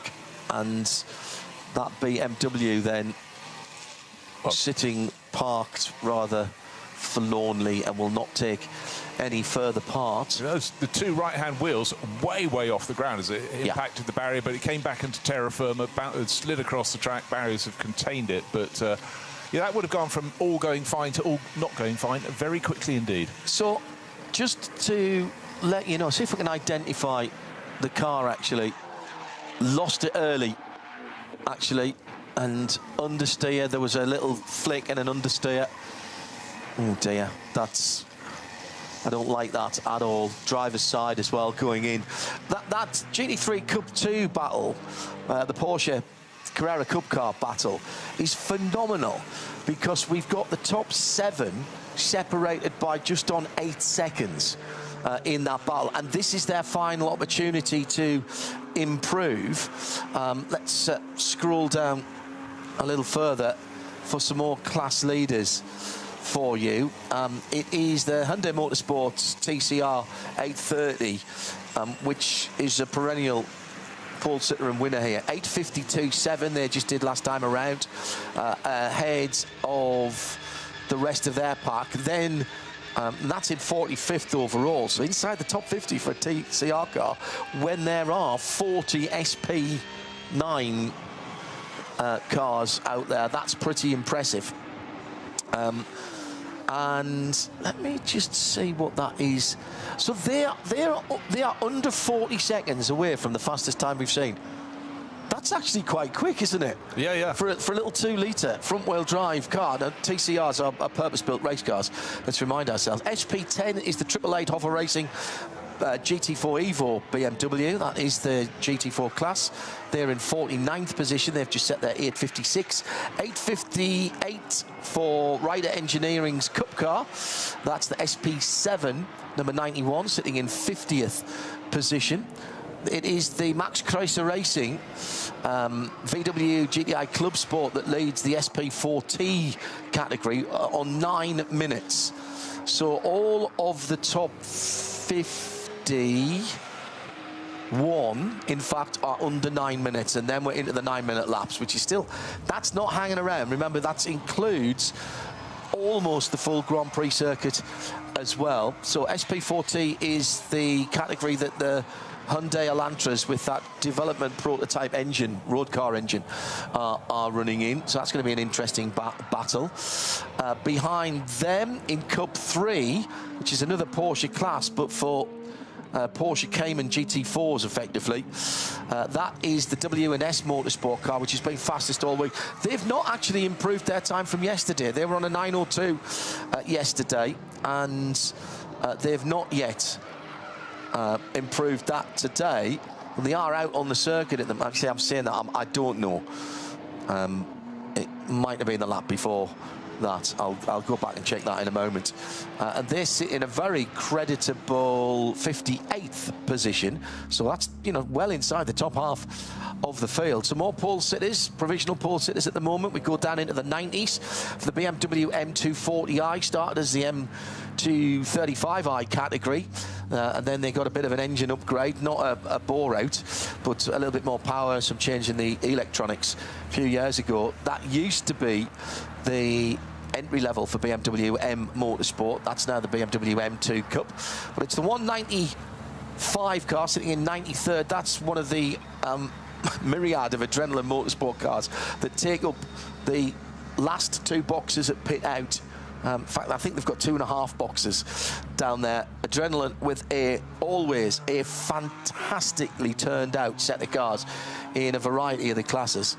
SP2T is the Toyota Gazoo Racing Yaris with the Japanese squad, the 109 car, and that leading there. That's a very interesting programme as well. Go and read up about that. V6 is the Porsche Cayman S, number 448. No team name there, but that's all right. That could just be a bunch of friends, or maybe they've rented a car. And what did I say? They were in position 97, so still inside the top 100. Max Kreuzer Racing SP3T, that's another GTI Club Sport Golf, celebrating 50 years of the GTI next year. So we've got a Porsche rotating in blue and orange, but not your standard Gulf colours. I think it was the 925. Bruce will look that up while I finish going through these class leaders. The Walkenhorst Motorsport M2 racing car, that's the G87. The 898, they lead their class in 107th position. The VT2 rear drive, that's interesting, because the Subaru, sorry, no, it's not. Sub 7, sorry, my eyes. The Adrenaline Motorsport BMW 330i leads that, but only by 1/10 of a second from the Ravenol Japan Supra, number 519, and they're both in 111th and 112th position. Then it's the front-wheel drive P2, the four-wheel drive cars go into there as well, and it's the Audi S3, the Dupré Motorsport car that we've been talking about a lot. It's great effort, bright red car. That's number 480. And then we've done the 240i's. Then it'll be the V5, is it? That'll be another Adrenaline Motorsport car. I bet it is, yes. The 444 Adrenaline Motorsport Porsche Cayman sits in 119th position. And there's got to be a couple more. We haven't done the 325 class yet. And that is the number 100, down in 135th position. That leads that category. And I think we've got 2 more, SP3 and SP4. And it's the SP4 car that is slightly ahead on 159th. That is the number 152. And the number 277 SP3 is another BMW, an old E36. Still racing, 318 Ti, the little stubby, great piece of kit. And they've got a little series of their own as well. Cheney Motorsport being involved in building some of those cars as well. Really cost-effective way to go racing. Those are your class leaders at the moment, with exactly half of this session back. Bruce Jones has taken his leave and headed off for some Spätzle or whatever our catering is provided. Their catering's been superb. Looks damp on the far side of the circuit, Peter, so once again the rain clouds coming in. It's been lovely here at the start finish line, but the nature of the beast here is just tackle whatever you get when you get to it. Our colleague you just mentioned, Bruce, nearly always says exactly the same thing, that the one thing that wins every single event that takes place on this circuit is the Nürburgring. The Nordschleife always has the final say. We talk about Bathurst and Mount Panorama and Le Mans. You know, we often say the mountain choosers. Well, the ring choosers as well. I do honestly. I know it's terribly romantic and not very scientific, but I do feel that there's a personality here that the circuit brings. The layout of the circuit, where we are, the topography. even the hospitality of everywhere around and how they get into it. The Japanese very much believe when we go to Fuji, they talk about Fujisan, which is the spirit of the mountain that exudes its way down to the track. And I kind of like that sort of feeling one with nature. And the Nürburgring has that kind of feel, doesn't it? I totally agree. Every circuit's got a little bit of that sort of to it itself. Yeah, I'd say Le Mans in some ways is a little bit uninteresting, and in talking 24-hour races in that way. So, as in it's flat out. There's no real contours. And that's not putting it down, but you have other places, certain places like Monza, the Temple of Speed, has a majesty about it. That's true. There's something you go to there, and you think, it's Monza, it's fast, it's incredible. You come here, and I always think it's set by that Schloss, that castle. Yes. It's watching. It's been here. It's coming up to 100 years. Yeah. And you arrive. You can't help but arrive in the paddock, and there's this aura, and you sort of get the sensation of the circuit is watching you. Correct. And no matter which way you come to the circuit, you almost feel the circuit, whether you're coming up from the south, and that's the Grand Prix circuit that you see first, and then you're at the back of the Dorint, and you know that Tiergarten is right there to your left-hand side as the Dacia comes out to see if it can improve its position in the number 300. I haven't checked to see where that one is in class. I will do in a second.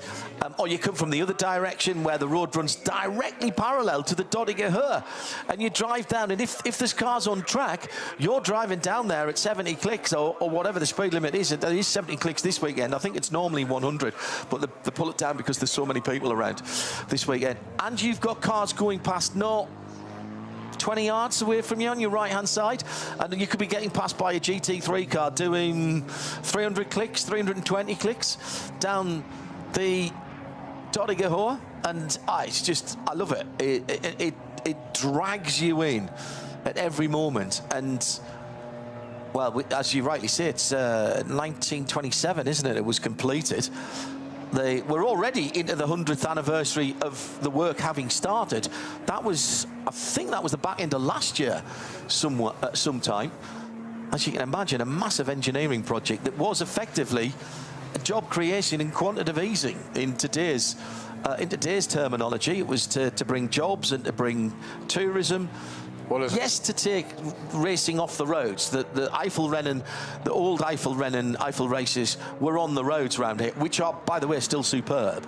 And some of the old Nordschleife, when we had, I think there was once when we had the conjoined circuit for everything before the Grand Prix track was in position. Some of the old Nordschleife is now public road, and you can still drive it. You can see some of the other stuff that goes into the campsite, but the nascent motor car industry took this place to heart, and it was built as a test and race facility. There was the test hill, effectively the shortcut, very steep shortcut, the Steilstrecke.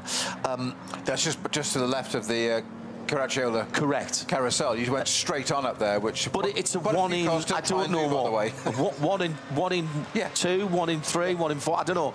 But it was a test hill because in those days, it wasn't just about speed in the early days of the automobile. It was about torque, and it was about drivability. And can you get your car up that hill in the second of 3 gears that you might have had? And in those days, of course, there was no social media and advertising and marketing the way we had. So the old adage, which comes about in the 60s of win on Sunday, sell on Monday, really applied, because if your product was successful and finished, it was much more about reliability. That became known, and people would then want to buy that product to use on the road, albeit, some cars had 20, 30 horsepower and stuff at the time, which you can't imagine now. We talk of a 30, 40 horsepower bop these days. Those cars had it in total. But that was the point of it, and as you say, it was job creation, and as my Lancastrian grandfather always used to say, there's nothing new. No. It's exactly the same thing. It's just 100 years later. No, absolutely. You've still got the Technopark, we've still got teams over there. Absolutely. Alfie 42 says, has the M3 Touring GT3 BMW had any changes to its BOP? There were some changes, but not to that car. I think the Ford Mustang's got a little break. The guys were talking about it this morning. Go on to the 24hrennen.de site, and all the technical bulletins are there in English and in German as well. Those cars aren't on the track at the moment, the SP9 AT1s, SPX. They are, for the moment, taking a lunch break, and we will have the top 12. It's not the dirty dozen, it's the rapid dozen that we have, and they are out for single car qualifying later on this afternoon. Hello to Phil Bell, thank you. He's just reminded us, we were talking about the TCR, some of the TCR cars running in SP3T because they want to run a different tyre, same as some of the Cup cars as well, and the 632 not running the Cup tyre, so it's slotted into another class. And hello to, now I hope I get this right, Cesarito, watching at 6:40 a.m. in the morning in Chile. And we do have a Chilean driver this weekend, at least one. Bruce would tell me if there was any more. He's nipped off for lunch now. But you have someone to cheer for, Cesarito, in the field. And hello to Chile. That might be the first time. Matt Hunter is watching in Devon. He says, watching the SP9s at the Nürburgring seems comparable to driving down a single track Devon country lane, but at motorway speeds, with the almost constant threat of meeting a tractor coming the other way around the next corner. Ultimately incredible, and I will also have the utmost respect for the drivers. The bulletins, the regs, etc. Thank you, Johannes. 24h-information.de. 24h-information.de, and they're in German and English. If you want to get in touch with us, hashtag RSLN24 at RSL_studio. I think we might have seen the best of the conditions here, Peter, and with still 22 minutes to go, I can't see anybody improving their times from yesterday now. Those who did it early on have got it right. Anybody who's left their fastest driver for the second half of the session here has been caught out. John, stop looking at me and look out the window, and you've only got to see it there. It is absolutely tipping it down on the pit straight just before the BMW M Power bridge that connects our commentary box and TV side of the track with the media centre on the opposite side in the pits, with obviously the track in between. And it is torrential. We've got the red and yellow striped flags out now, which I'm old enough to call that an oil flag still, which I must be corrected on. It isn't an oil flag. It wasn't an oil flag when I started racing, and obviously colour was quite a new thing then. But it's now officially a change of surface flag. So or debris. Exactly. Basically, it's track conditions. That's the point to change the surface. Correct. Somebody might have run a bit wide and put a little bit of gravel on it. They've got away with it, but the car behind may not. So it is all debris, as you say, a little bit of something on the track. It's a change of surface condition. I'm desperately honoured to be an ambassador for the British Motor Racing Marshals Club, and I wear their patch on my race suit in the odd times when I get to wear the race suit, either on a test day or even in anger. And my marshal colleagues, I say colleagues, my marshal friends and the people who make races work, tell me there's a short word. I think I can say. Can I say crap? I can. Okay. Crap on the track. Okay. Yep. Right. So yes. that it covers a multitude, as you say. Originally, slippery surface, flag, oil, water, coolant, whatever. But it basically means there is something on the track that affects grip. Car removed associated parts. Yes, indeed. Very good. Like that. That's very good. Yes. Or can't ride at pace. Correct. Even better. There we go. Better. Yes. Super. None of these cars are going at pace at the moment, John, in these conditions. So we're looking at the Super at the moment, which I think is Hatzenbach. Yeah, it is. Just finishing. Just to the end of Hatzenbach there. Just a quick look at that. And that's a heck of a start, isn't it, to the Nürburgring lap? That you get onto the Hatzenbach, and in the GT cars, it's third and fourth gear, which is rapid, and the commitment where Maro Engel went off that fast right-hander. You need to be, like so many places here, you need to be millimetre perfect, pretty much, at the kind of speeds these cars are taking through the corners nowadays. I've said with our colleague Bruce, when we cover NLS for you, John, on many occasions, to the point that people are probably bored of it, but it is the metaphor, it is the barometer, not just a weather, it is the barometer of changing from the Grand Prix circuit to go on to the old Nordschleife. It is a hairpin back left, and all the way around the Grand Prix circuit, you have one huge safety net, which is runoff areas. There may be gravel, but you can make a little mistake and you can possibly get away with it. Just to set the measure, when you arrive at the end of that lap on the Grand Prix circuit and turn 180 degrees left to go onto the Nordschleife, what are you greeted with? Firstly, as you say, a third gear in a GT3 car, 180 degree hairpin, effectively. Yep. Sharp left, certainly. What's on the outside? Not a white, there is a white line, but there's no grass. Nope. There's a barrier. Yep. There's a metal barrier. Triple layer arm core. It sets the tone for what you're about to see, the roller coaster of the hats and back. And even greater than that for me is, they renamed that corner a few years ago, Shabine Smith's Curve. Yep. And if ever there was a place to give her title, her name, her experience and talent onto that circuit, it's the beginning of the Nordschleife. Yeah. Take note, ladies and gentlemen, you're about to go onto the Nordschleife. And if you are wide there, the camber doesn't help. You're out. Because you're going to understeer off of the little car, bang. Yeah, but so are the next 2 or 3 cars behind you, because you're suddenly blocking the track. Yeah, true. And you do not want to be clattering. We don't want to be clattering the barriers anywhere. It's suboptimal, according to race engineers, I understand, and they use other Anglo-Saxon terms on the radio to describe that, convey that message to you. Oh, yes. I've heard tell. Yes, absolutely. You certainly don't want to be starting the lap there by just clattering the right rear and touching it. Not what you want to be doing at all. 2 Chilean drivers, we reckon, in the race. Benjehitis is one. No, this is Cesarito coming back to me. I'll have to search through. Hites was the one that I was thinking about, but you're right, I have seen the Chilean flag somewhere else along the pit lane, and I can't bring it to mind at the moment. Hello to Mr. Madhouse from Zwolle in the Netherlands. I said he's been to this race years ago as a fan. Very cool to see Max Verstappen joining in. 2 seconds between the top 6 in qualifying on a 25-kilometre track. Insane. Thank you for the kind words as well. Well, we haven't set pole yet, and we might see the... Oh, no, see, it's got wet again. I was going to say we might see the qualifying lap record go here, but now that it's started raining again... Now, am I right in saying the qualifying lap record is an 8:08 from Daniel Kielwitz in 2023? In the Ferrari. Ooh. Kielwitz in the Ferrari that year? That was the Fricatelli year, wasn't it? 2023? Yes. I'm doing that without notes. I know you are.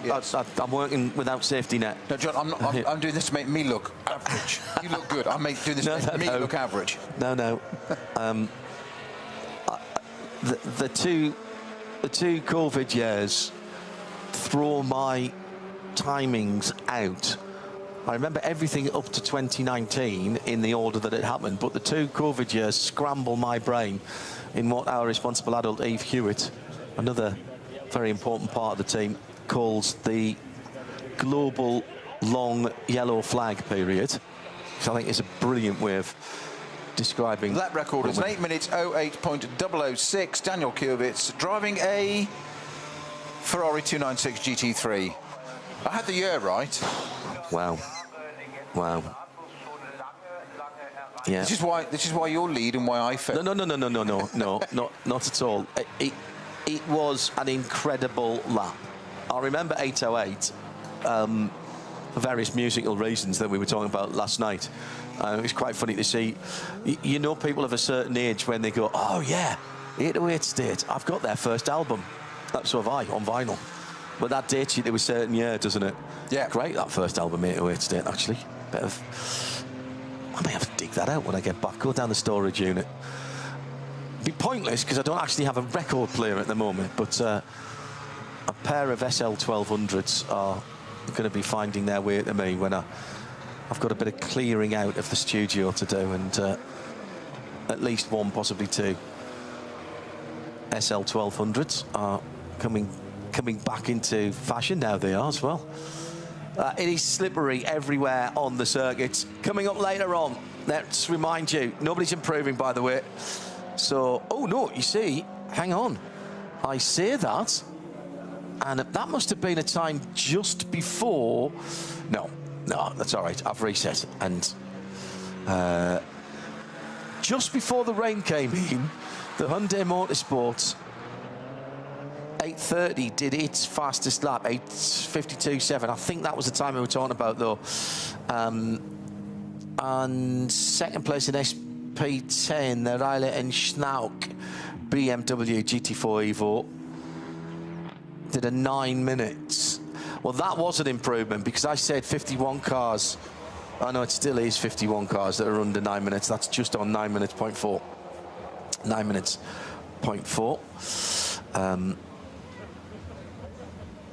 So, hello to Ryan in Hong Kong, who's listening.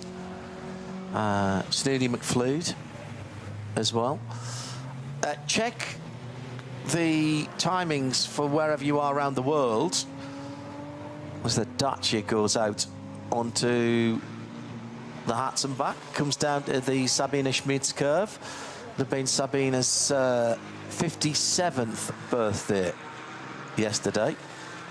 I make no apologies for saying that again. Make no apologies for saying how much I enjoyed working with her as well when we did a couple of Top Gear Live events. Tiffany Dell, me and Sabina Schmitz. Can you imagine how much fun we had? Both. It wouldn't be broadcastable, would it, then? In the arena, but also at dinner and in the bar afterwards. And it was an absolute joy to work with Sabina. She took all of the little digs from the main Top Gear hosts in her stride, and never stopped smiling. And I think I saw somebody saying the other day they thought that she'd done more than 30,000 laps around here. It's entirely plausible. Because she was a part of the BMW Ring Taxi team for a very, very long time. Still the only female to have won outright, did it 2 years in a row. Of course, in the mid-70s. But just one of those naturally gifted people that just had the ability, but absolutely devoid of any ego or whatever, could just go and do it, and just fabulous. Just one moment, John, just going back to about lap times around here. Just as a matter of minute, while the time's a little bit slow at the moment. The outright lap record moment is held by an AMG 1 at a 6:29. Yeah, that's only on the Nordschleife. Yes, on the Nordschleife. Yeah. But just put that 6:29, driven by one Mauro Engel. Yeah. The Ford GT Mark IV with Frederick Vervisch behind the wheel got pretty close to that, and that was the fastest American car, I think, American manufactured car around here. They did that just a few weeks ago, and then they backed that up with another fast lap in a GT3 car as well. And then what else was I seeing the other day? Porsche reset some records. There's always people going out there and doing things. So what was that fast lap, did you say, for Mauro Engel? 6:29. Right, Timo Bernhard's done a 6. I'm going to say 15 in my head or something. I think it was quicker than that. I think it was a 6 or 7 in the optimised. Yeah. The optimised 919. In fact, was it a 5 something? When they turned everything up, they turned the hybrid up, they turned the engine up. The only thing they didn't change was the gearbox. They wanted an electrically operated gearbox, but they decided not to do that. They changed the aero. Michelin gave them a special set of tyres.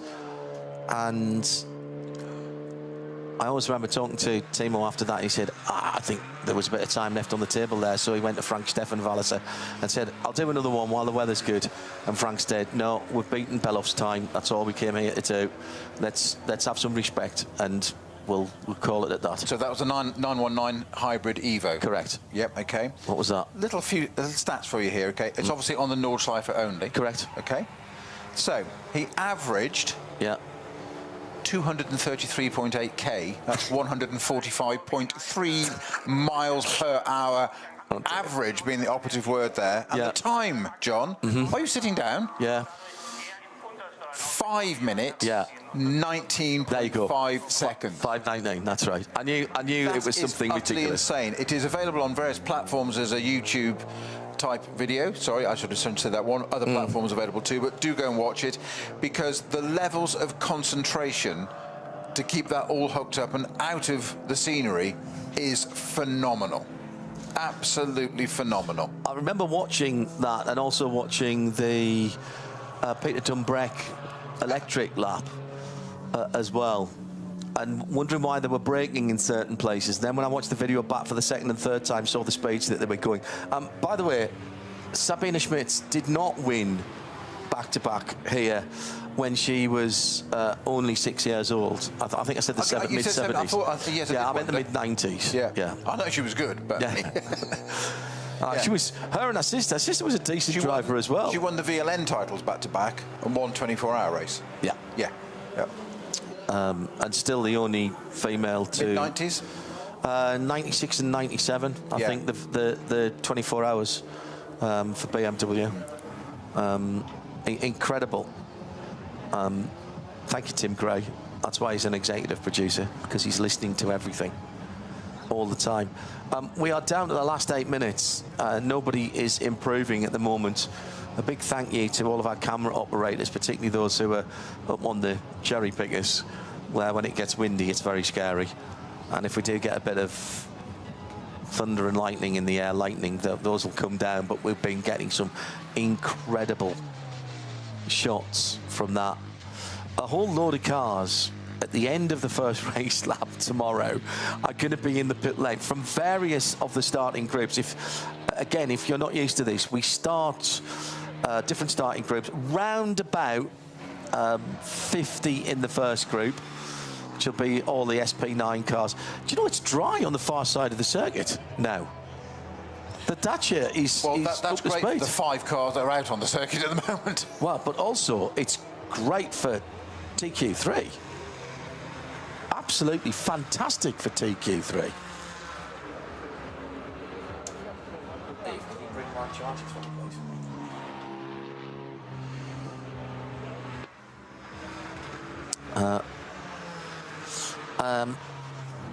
Then we might see a lap record. Yeah, the Dacia Logan is out on circuit at the moment. Yeah, just coming down towards Brunchen. Down 2 gears, staying off the curbs. The red and white curves, phenomenally slippy. Will burst into view in front of everyone who is parked up and watching down there. Through Brunchen, climbing up now on the other side. And so that's, just over halfway around, really. Just again, giving you the scale of the circuit. Bruce was saying early on, and you know, it's easy to forget that there are towns and villages within the circuit boundaries. A few years ago, we stayed very close to the entry to the track that we use, actually, and there was something not quite right when I went back for a quick sleep in the middle of the night. And of course, we were never there when there were any track sessions. So I was like, what is going on? And it wasn't the noise, because you get used to the noise. The noise is just happening. But it was the flickering of the headlights across the ceiling, because they were heading up through Flugplatz and up towards the top of the hill at Arenberg. Did you go back to your clubbing days, did you? It was bizarre. I was like, what's somebody... Because we were on a very quiet little street, and what is that flickering across this? So I get up and I sort of peer out the curtain and I'm like, oh, the track is just there. And it felt like I'd almost reach out. And that's the joy of this place. It really is. It always amuses when you drive down the road here and to go to the to get our creds, which is by the filling station, and it still doesn't matter how many times I've done it. I've driven the race, I've driven on the road, I've done many of these commentaries with you for your team, and every time it still catches me. You drive down the road and you just look, there's a little bit, there's some, at the edge of the road, there's some fencing, and you think, why is the fencing so high? Of course, because that's the dotting a her, isn't it? Exactly. And they're there. And of course, at night, you can drive down that road and go back to your apartment or wherever if you are doing it. Why you want to leave a motor race circuit while the motor race on is beyond unfathomable. But there are the cars on the other side, and it's literally the other side of the fence. I was just talking about that the other day, and if you're doing that and there's cars on track and you're pottering down at your 70 or 100 k's or whatever it is, and something whizzes across past your right shoulder doing twice that speed, it's quite funny. Hello to Tubbs and the team at Sacred Coffee, who power our broadcasts all around the world, and particularly useful here. We had a nice cup of Sacred this morning. We brought the coffee machine with us. We call them the official coffee of motorsport. They are the official coffee of Radio Show Limited when we're around the world, and support an awful lot of drivers and teams as well.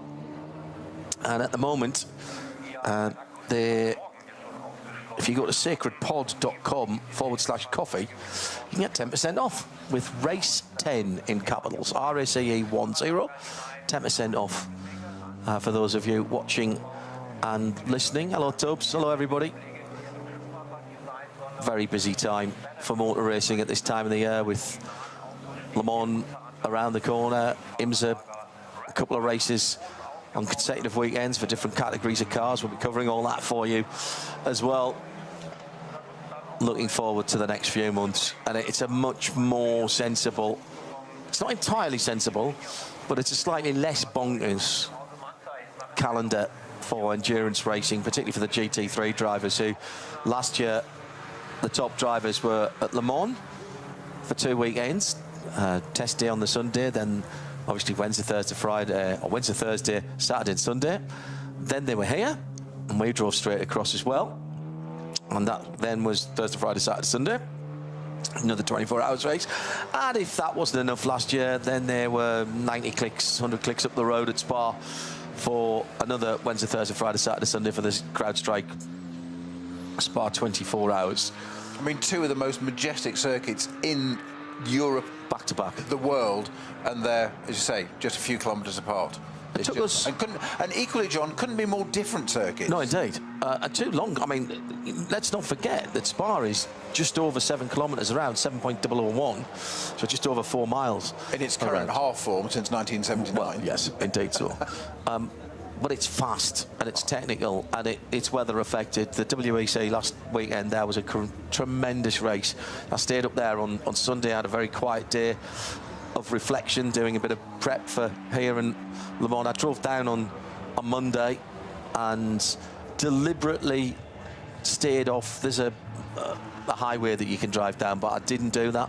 I went the back roads, and even doing the back roads, it was well under 2 hours, taking it easy. And I stopped to do some shopping for our accommodation as well. I think one of the things I like about Spa is it's got quite a flow to it. It's lovely. But they've changed it, which is why I like this place so much. Is that, you know, the days when I was first racing at Spa, you'd come up to the first corner, La Source, which is an acute hairpin, and on the outside there was a barrier. And that was it. So those were your self-imposed track limits, like we were describing earlier at Sabine Schmidt's curve going on to the Nordschleife here. You didn't have a massive runoff area and then a bit of gravel. You had a barrier. So coming down to the end of what is the final qualifying for the bulk of the field, no major changes to what I gave you earlier on. The sun's shining brightly again, all the way from Schwedenkreuz to Breitscheid. Our April showers continue to toy with us. The rain radar is saying expect some more splashes in the Kallenhard-Verseifen area shortly. So we might not get back to a full track. Still drivers out there wanting to improve their time, including in the Cayman Cup car, the number 440. That's the bright orange coloured car, and that is the second in V5 at the moment, sitting in 132nd position. And their class leader is Adrenaline Motorsport. What have they done? 9:59. Somebody's gone off. We've got a slow zone. And where are they? They're on a 10:17, so they're 18 seconds away. And they're not going to find that on this track, because that Adrenaline Motorsport time in pole for V5 was set when the track was bone dry at the start of the session. All of the improvements were set from yesterday's times, were set pretty early on in the session. Possibly the most impressive was that of the AT2 Black Falcon Porsche GT3 Cup car, and there was 6:32. That's a Steve Brown car, Steve Brown time, and he set an 8:37. That's right in the middle of the SP9, AT1s and SPX cars, and that's good enough for 26th. 2 Cup 2 cars in the top 30, and 7 Cup 2 cars, the Porsche Carrera Cup 992.1 cars, 7 of those in the top 40. They are quick cars. 8:38 the best time, and the top 2, the 2 Mühlner cars, the 918 and the 904. Actually, I meant to have a look to see which one Michelle Gatting is in. Spoke to her earlier on in the week. Checkered flag is presented, John, and just let you know there are 3 cars on track still, and the furthest away is all the way up at just coming up to the carousel now, so we've got quite a way to go for that, but just 3 cars out there. One coming down the Dottingerher up to Tiergarten now, so that'll be taking this lap and then coming back into the pits, but not much more track action from this session, John. As the sun comes out now, I repeat this just because it's so accurate. You said at the beginning of our broadcast yesterday, the weather is changeable for this weekend, and it's been proven by the hour, by the minute. It's 5 minutes ago I was saying, John, stop looking at me, look out of the window at the pouring rain. You've taken your eyes off me again, which I understand, and it's now bright sunshine. Incredible.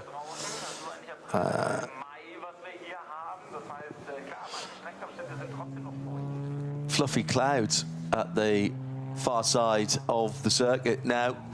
So a final session that hasn't affected the top, of course, those times set earlier. And remember, the top 12 go into the shootout. We had, or at least the top 7 that we had earlier, plus the 5 pre-qualified cars are in the shootout. That is the next action that will affect the top 6 rows of the grid. We got the qualifying drivers for that. Congratulations to the pole sitters. I've just scanned through, and all of the pole sitters that I gave you earlier on that were provisional at that time have retained their pole positions in the other 1, 2, 3, oh, hang on, easy to do it this way. 21 classes. They've all retained their pole positions, so there's been no change to the pole. There have been some improvements today in that first part of this final practice session.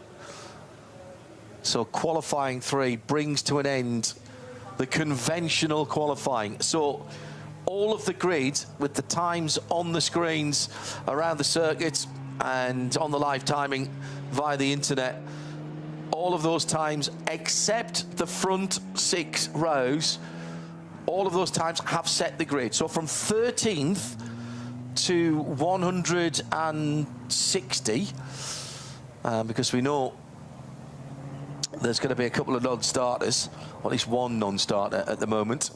So all of those grid set spots are set, subject, of course, to post qualifying technical inspection. What we have now to identify is the top 12. So the top 12 shootout is actually called TQ3, top qualifying 3. And I'll give you the drivers for that in a wee second. So we started off in actually some of the best conditions we've had today, with even a little heat haze looking down there, Dortiger. Times being set early on by those who went out. The two Milner Cup cars have ended up first and second in the Cup 2 class, right in the middle of the faster car field. Big incident at the Flugplatz for one of the M2 BMWs. And then the April showers, well, a bit more than that, to be honest, hit. Out went the slippery surface, rubbish on the track,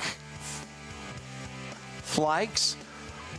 And it was stair rods at one stage, just coming straight down with no wind to speak about, oddly, for this weekend. But now it's cleared up again, and we can look to the right from our commentary booth, right on the start-finish line, and quite, actually, right on the finish line, because the start line has been moved. We'll talk about that more tomorrow. Look to the right and see the classic shot of the castle on the top of the hill there, the top of the rise. Let me quickly give you the drivers, and I think the qualifying order as well. From it was drawn at random, and so the top Q3 or TQ3 draw. We'll see HRT Ford Racing start off with this is the car that had the engine change, and it will be Frederick Vervisch for Ford Mustang number 67, their GT3 Evo, the 2026 Evo. Then Grello, a lot of people's favourites this weekend. Thomas Preining, the Austrian driver, will take the 911 out second. Third, Daniel Hunkedeyer for the number 3, the car that Max Verstappen got into the top dozen, courtesy of his 6th fastest time in the in TQ2. So he got in with a position to spare. KCMG's number 47 AMG will have David Pittard behind the wheel. That's the white, blue and black car, the number 4th off the grid. Then the Red Bull Abt Lamborghini Huracan, no Temerarios here, for the moment at least.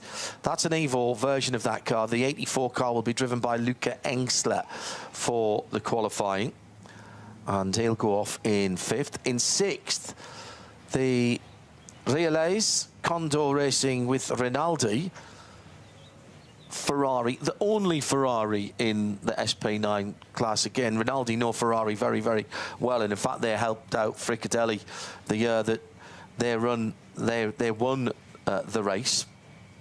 That'll be Thomas Neubauer who will drive the number 45 car. Rover Racing, last year's winner, the BMW M4 GT3 Evo. They'll go off in 7th, and it will be Raffaele Marciello who will be behind the wheel of that car. Into the second half of the top 12, Red Bull Team Abt Lamborghini, the second of their cars, the number 130 Huracan, and that will be Marco Mappelli in that car. Maybe a surprise to some people that the Aston Martin got in, but my goodness me, what a lap that was to get them in. And the 34 Valkenhorst Motorsport will go off in 9th position with Nicky Team behind the wheel.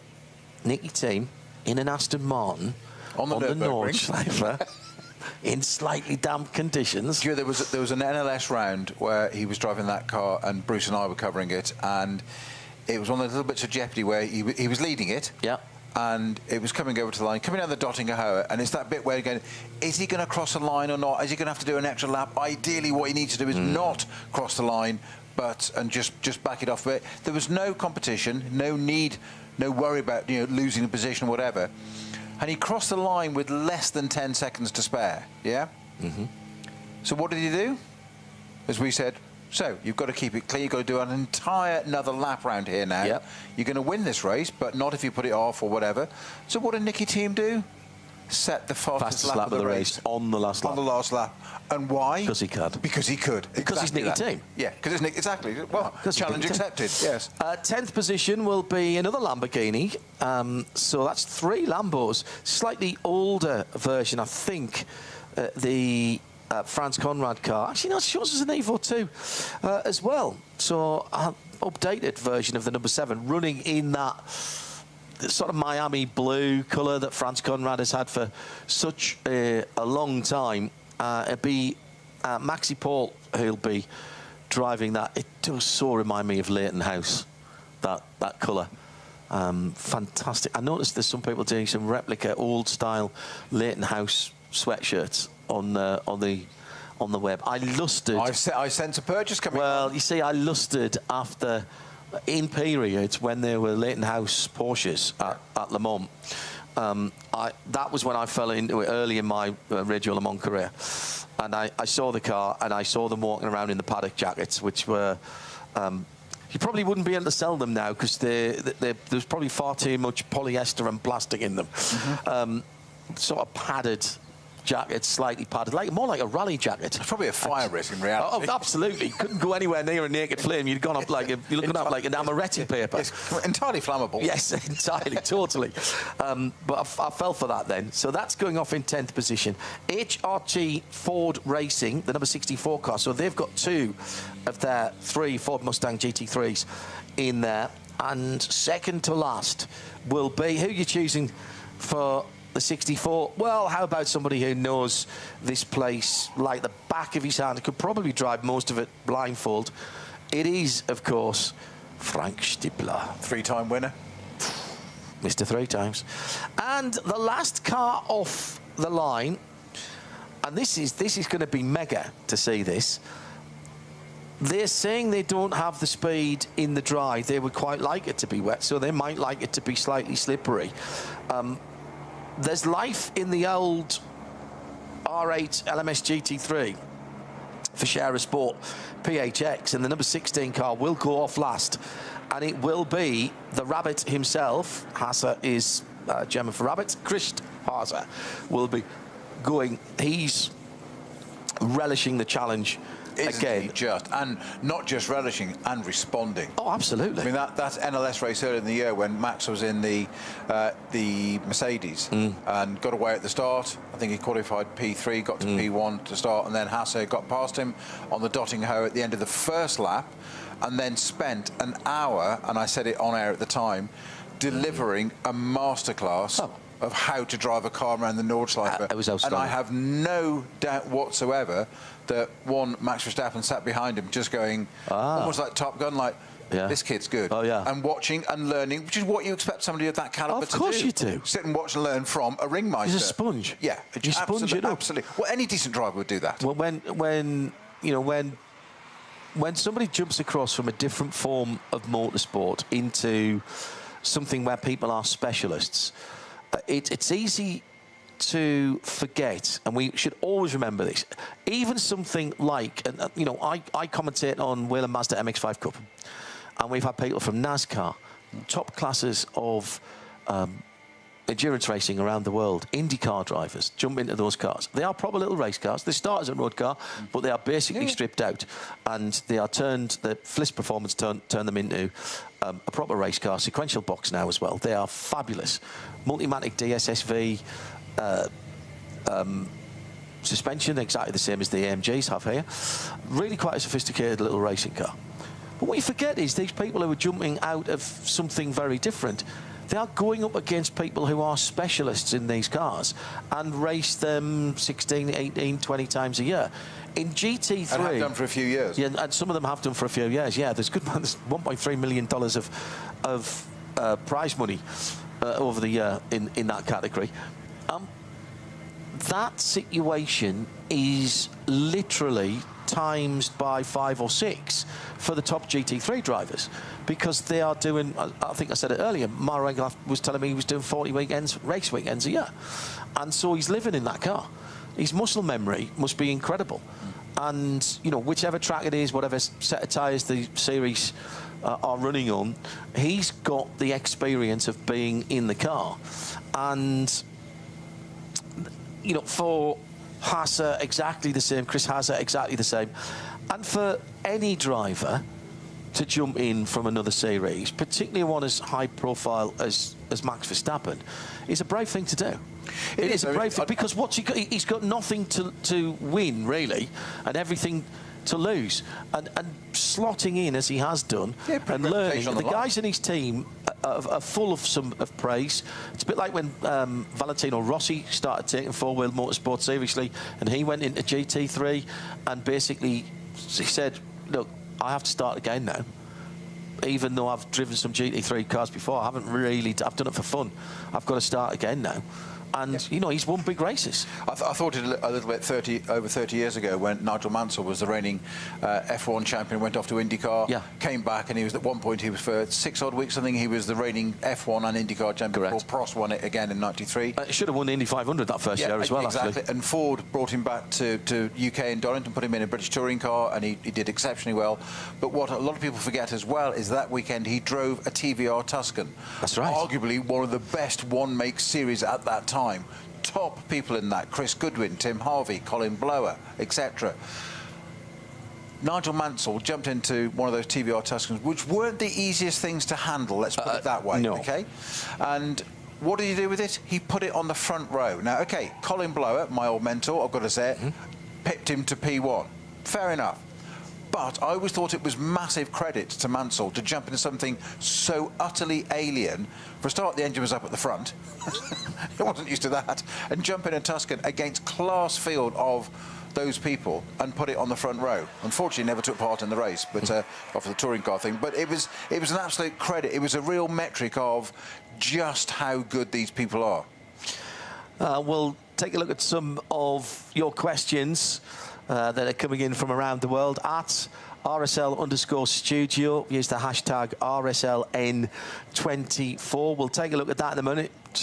Live and free around the world on RS1, part of the Radio Show Limited network, and the World Feed TV, available also free via Nürburgring 24 official YouTube channel. This is live coverage of the 54th ADAC Ravenel, 24 hours of the Nürburgring. So let's pick up on a couple of your questions. Hello to Robert, who's asking, well, you were talking about the Huracan. Are we still going to hear the Huracan V10 wheel when the Temerario V8 comes in? Going to miss them in IMSA. Well, they're still running in IMSA for the moment. There's a couple of teams still winning with them as well. They think I'm right in saying, I've sort of cleansed my mind of all things IMSA, took that SD card out of my head. I think last time out, Wayne-Taylor Racing and the Dex Imaging 45 won their class. SD standing for Series Default. Yes, of course. So there's, I mean, GT3 is a BOP category, so there's no reason why they can't still run. I think there's still a bit of work to do on the Temerario. This is the development year. It's happening within races as well with the teams that are running them. FAF Motorsport running the car in the States. So I think the answer is watch this space, to be honest. And I agree with you, the V10 sounds very special, but if you've been close to the side of the track when the V8 Temerario is running around, it's very obviously Lamborghini in its styling, of course. Very good. At RSL_studio, hashtag RSLN24. Jim, I am. Hello, mate. How are you? He said, I had a friend who worked for Leighton House F1 team and gave us a load of kit. We wore it at Le Mans the year the 962 Porsche was there in Leighton House colours, and then basically just got different times then, Jim, mate, different times. Then we got everywhere pretending to be crew, and every time we were questioned about passes, we just employed the typical Gallic shrug. Quoi? dunk. And you can't do that now. You can't do that now. And we wouldn't endorse that either. Yeah, happy days, though. As you said, different times. Yeah, different times. Absolutely, different times. May not reflect the values of current times. Well, indeed so, yes. Yes, security has changed an awful lot down through the years. Right, Snowy, we are going to pass over in a little while to the guys to continue the coverage of the shootout, which the boys will be coming in a little while for that. But before we go, what do you reckon? Those 12 cars. So we've got Fred Vervish, Tomek Preining, Daniel Hunkadea. That's Ford, Porsche, Mercedes. A Mercedes AMG as well for David Pittard. Lamborghini, 3 thereof. Luca Engsler, Marco Mappelli. And what was the third? Lamborghini. Maxi Paul. Then we've got the single Ferrari with Thomas Neubauer. The BMW, just the one, Rover Racing, last year's winner, was the only BMW here last year because of those clashes, because it was also, this race last weekend was also the sailing 6 hours of the Glen, which I had to call from here, remarkably. How many BMWs do you need to win a race? One. And it's wearing the one this year. Exactly. One Aston Martin, Nicky team.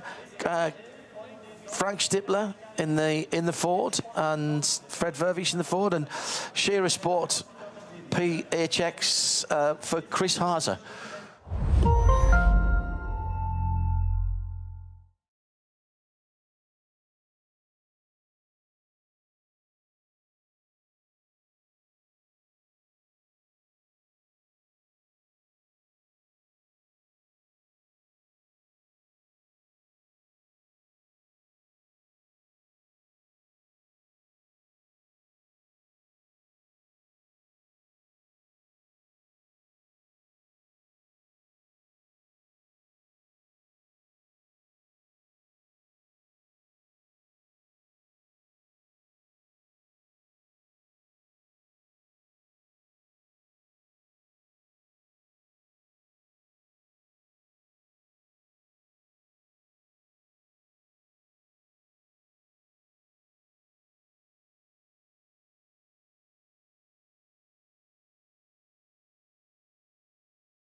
Nürburgring.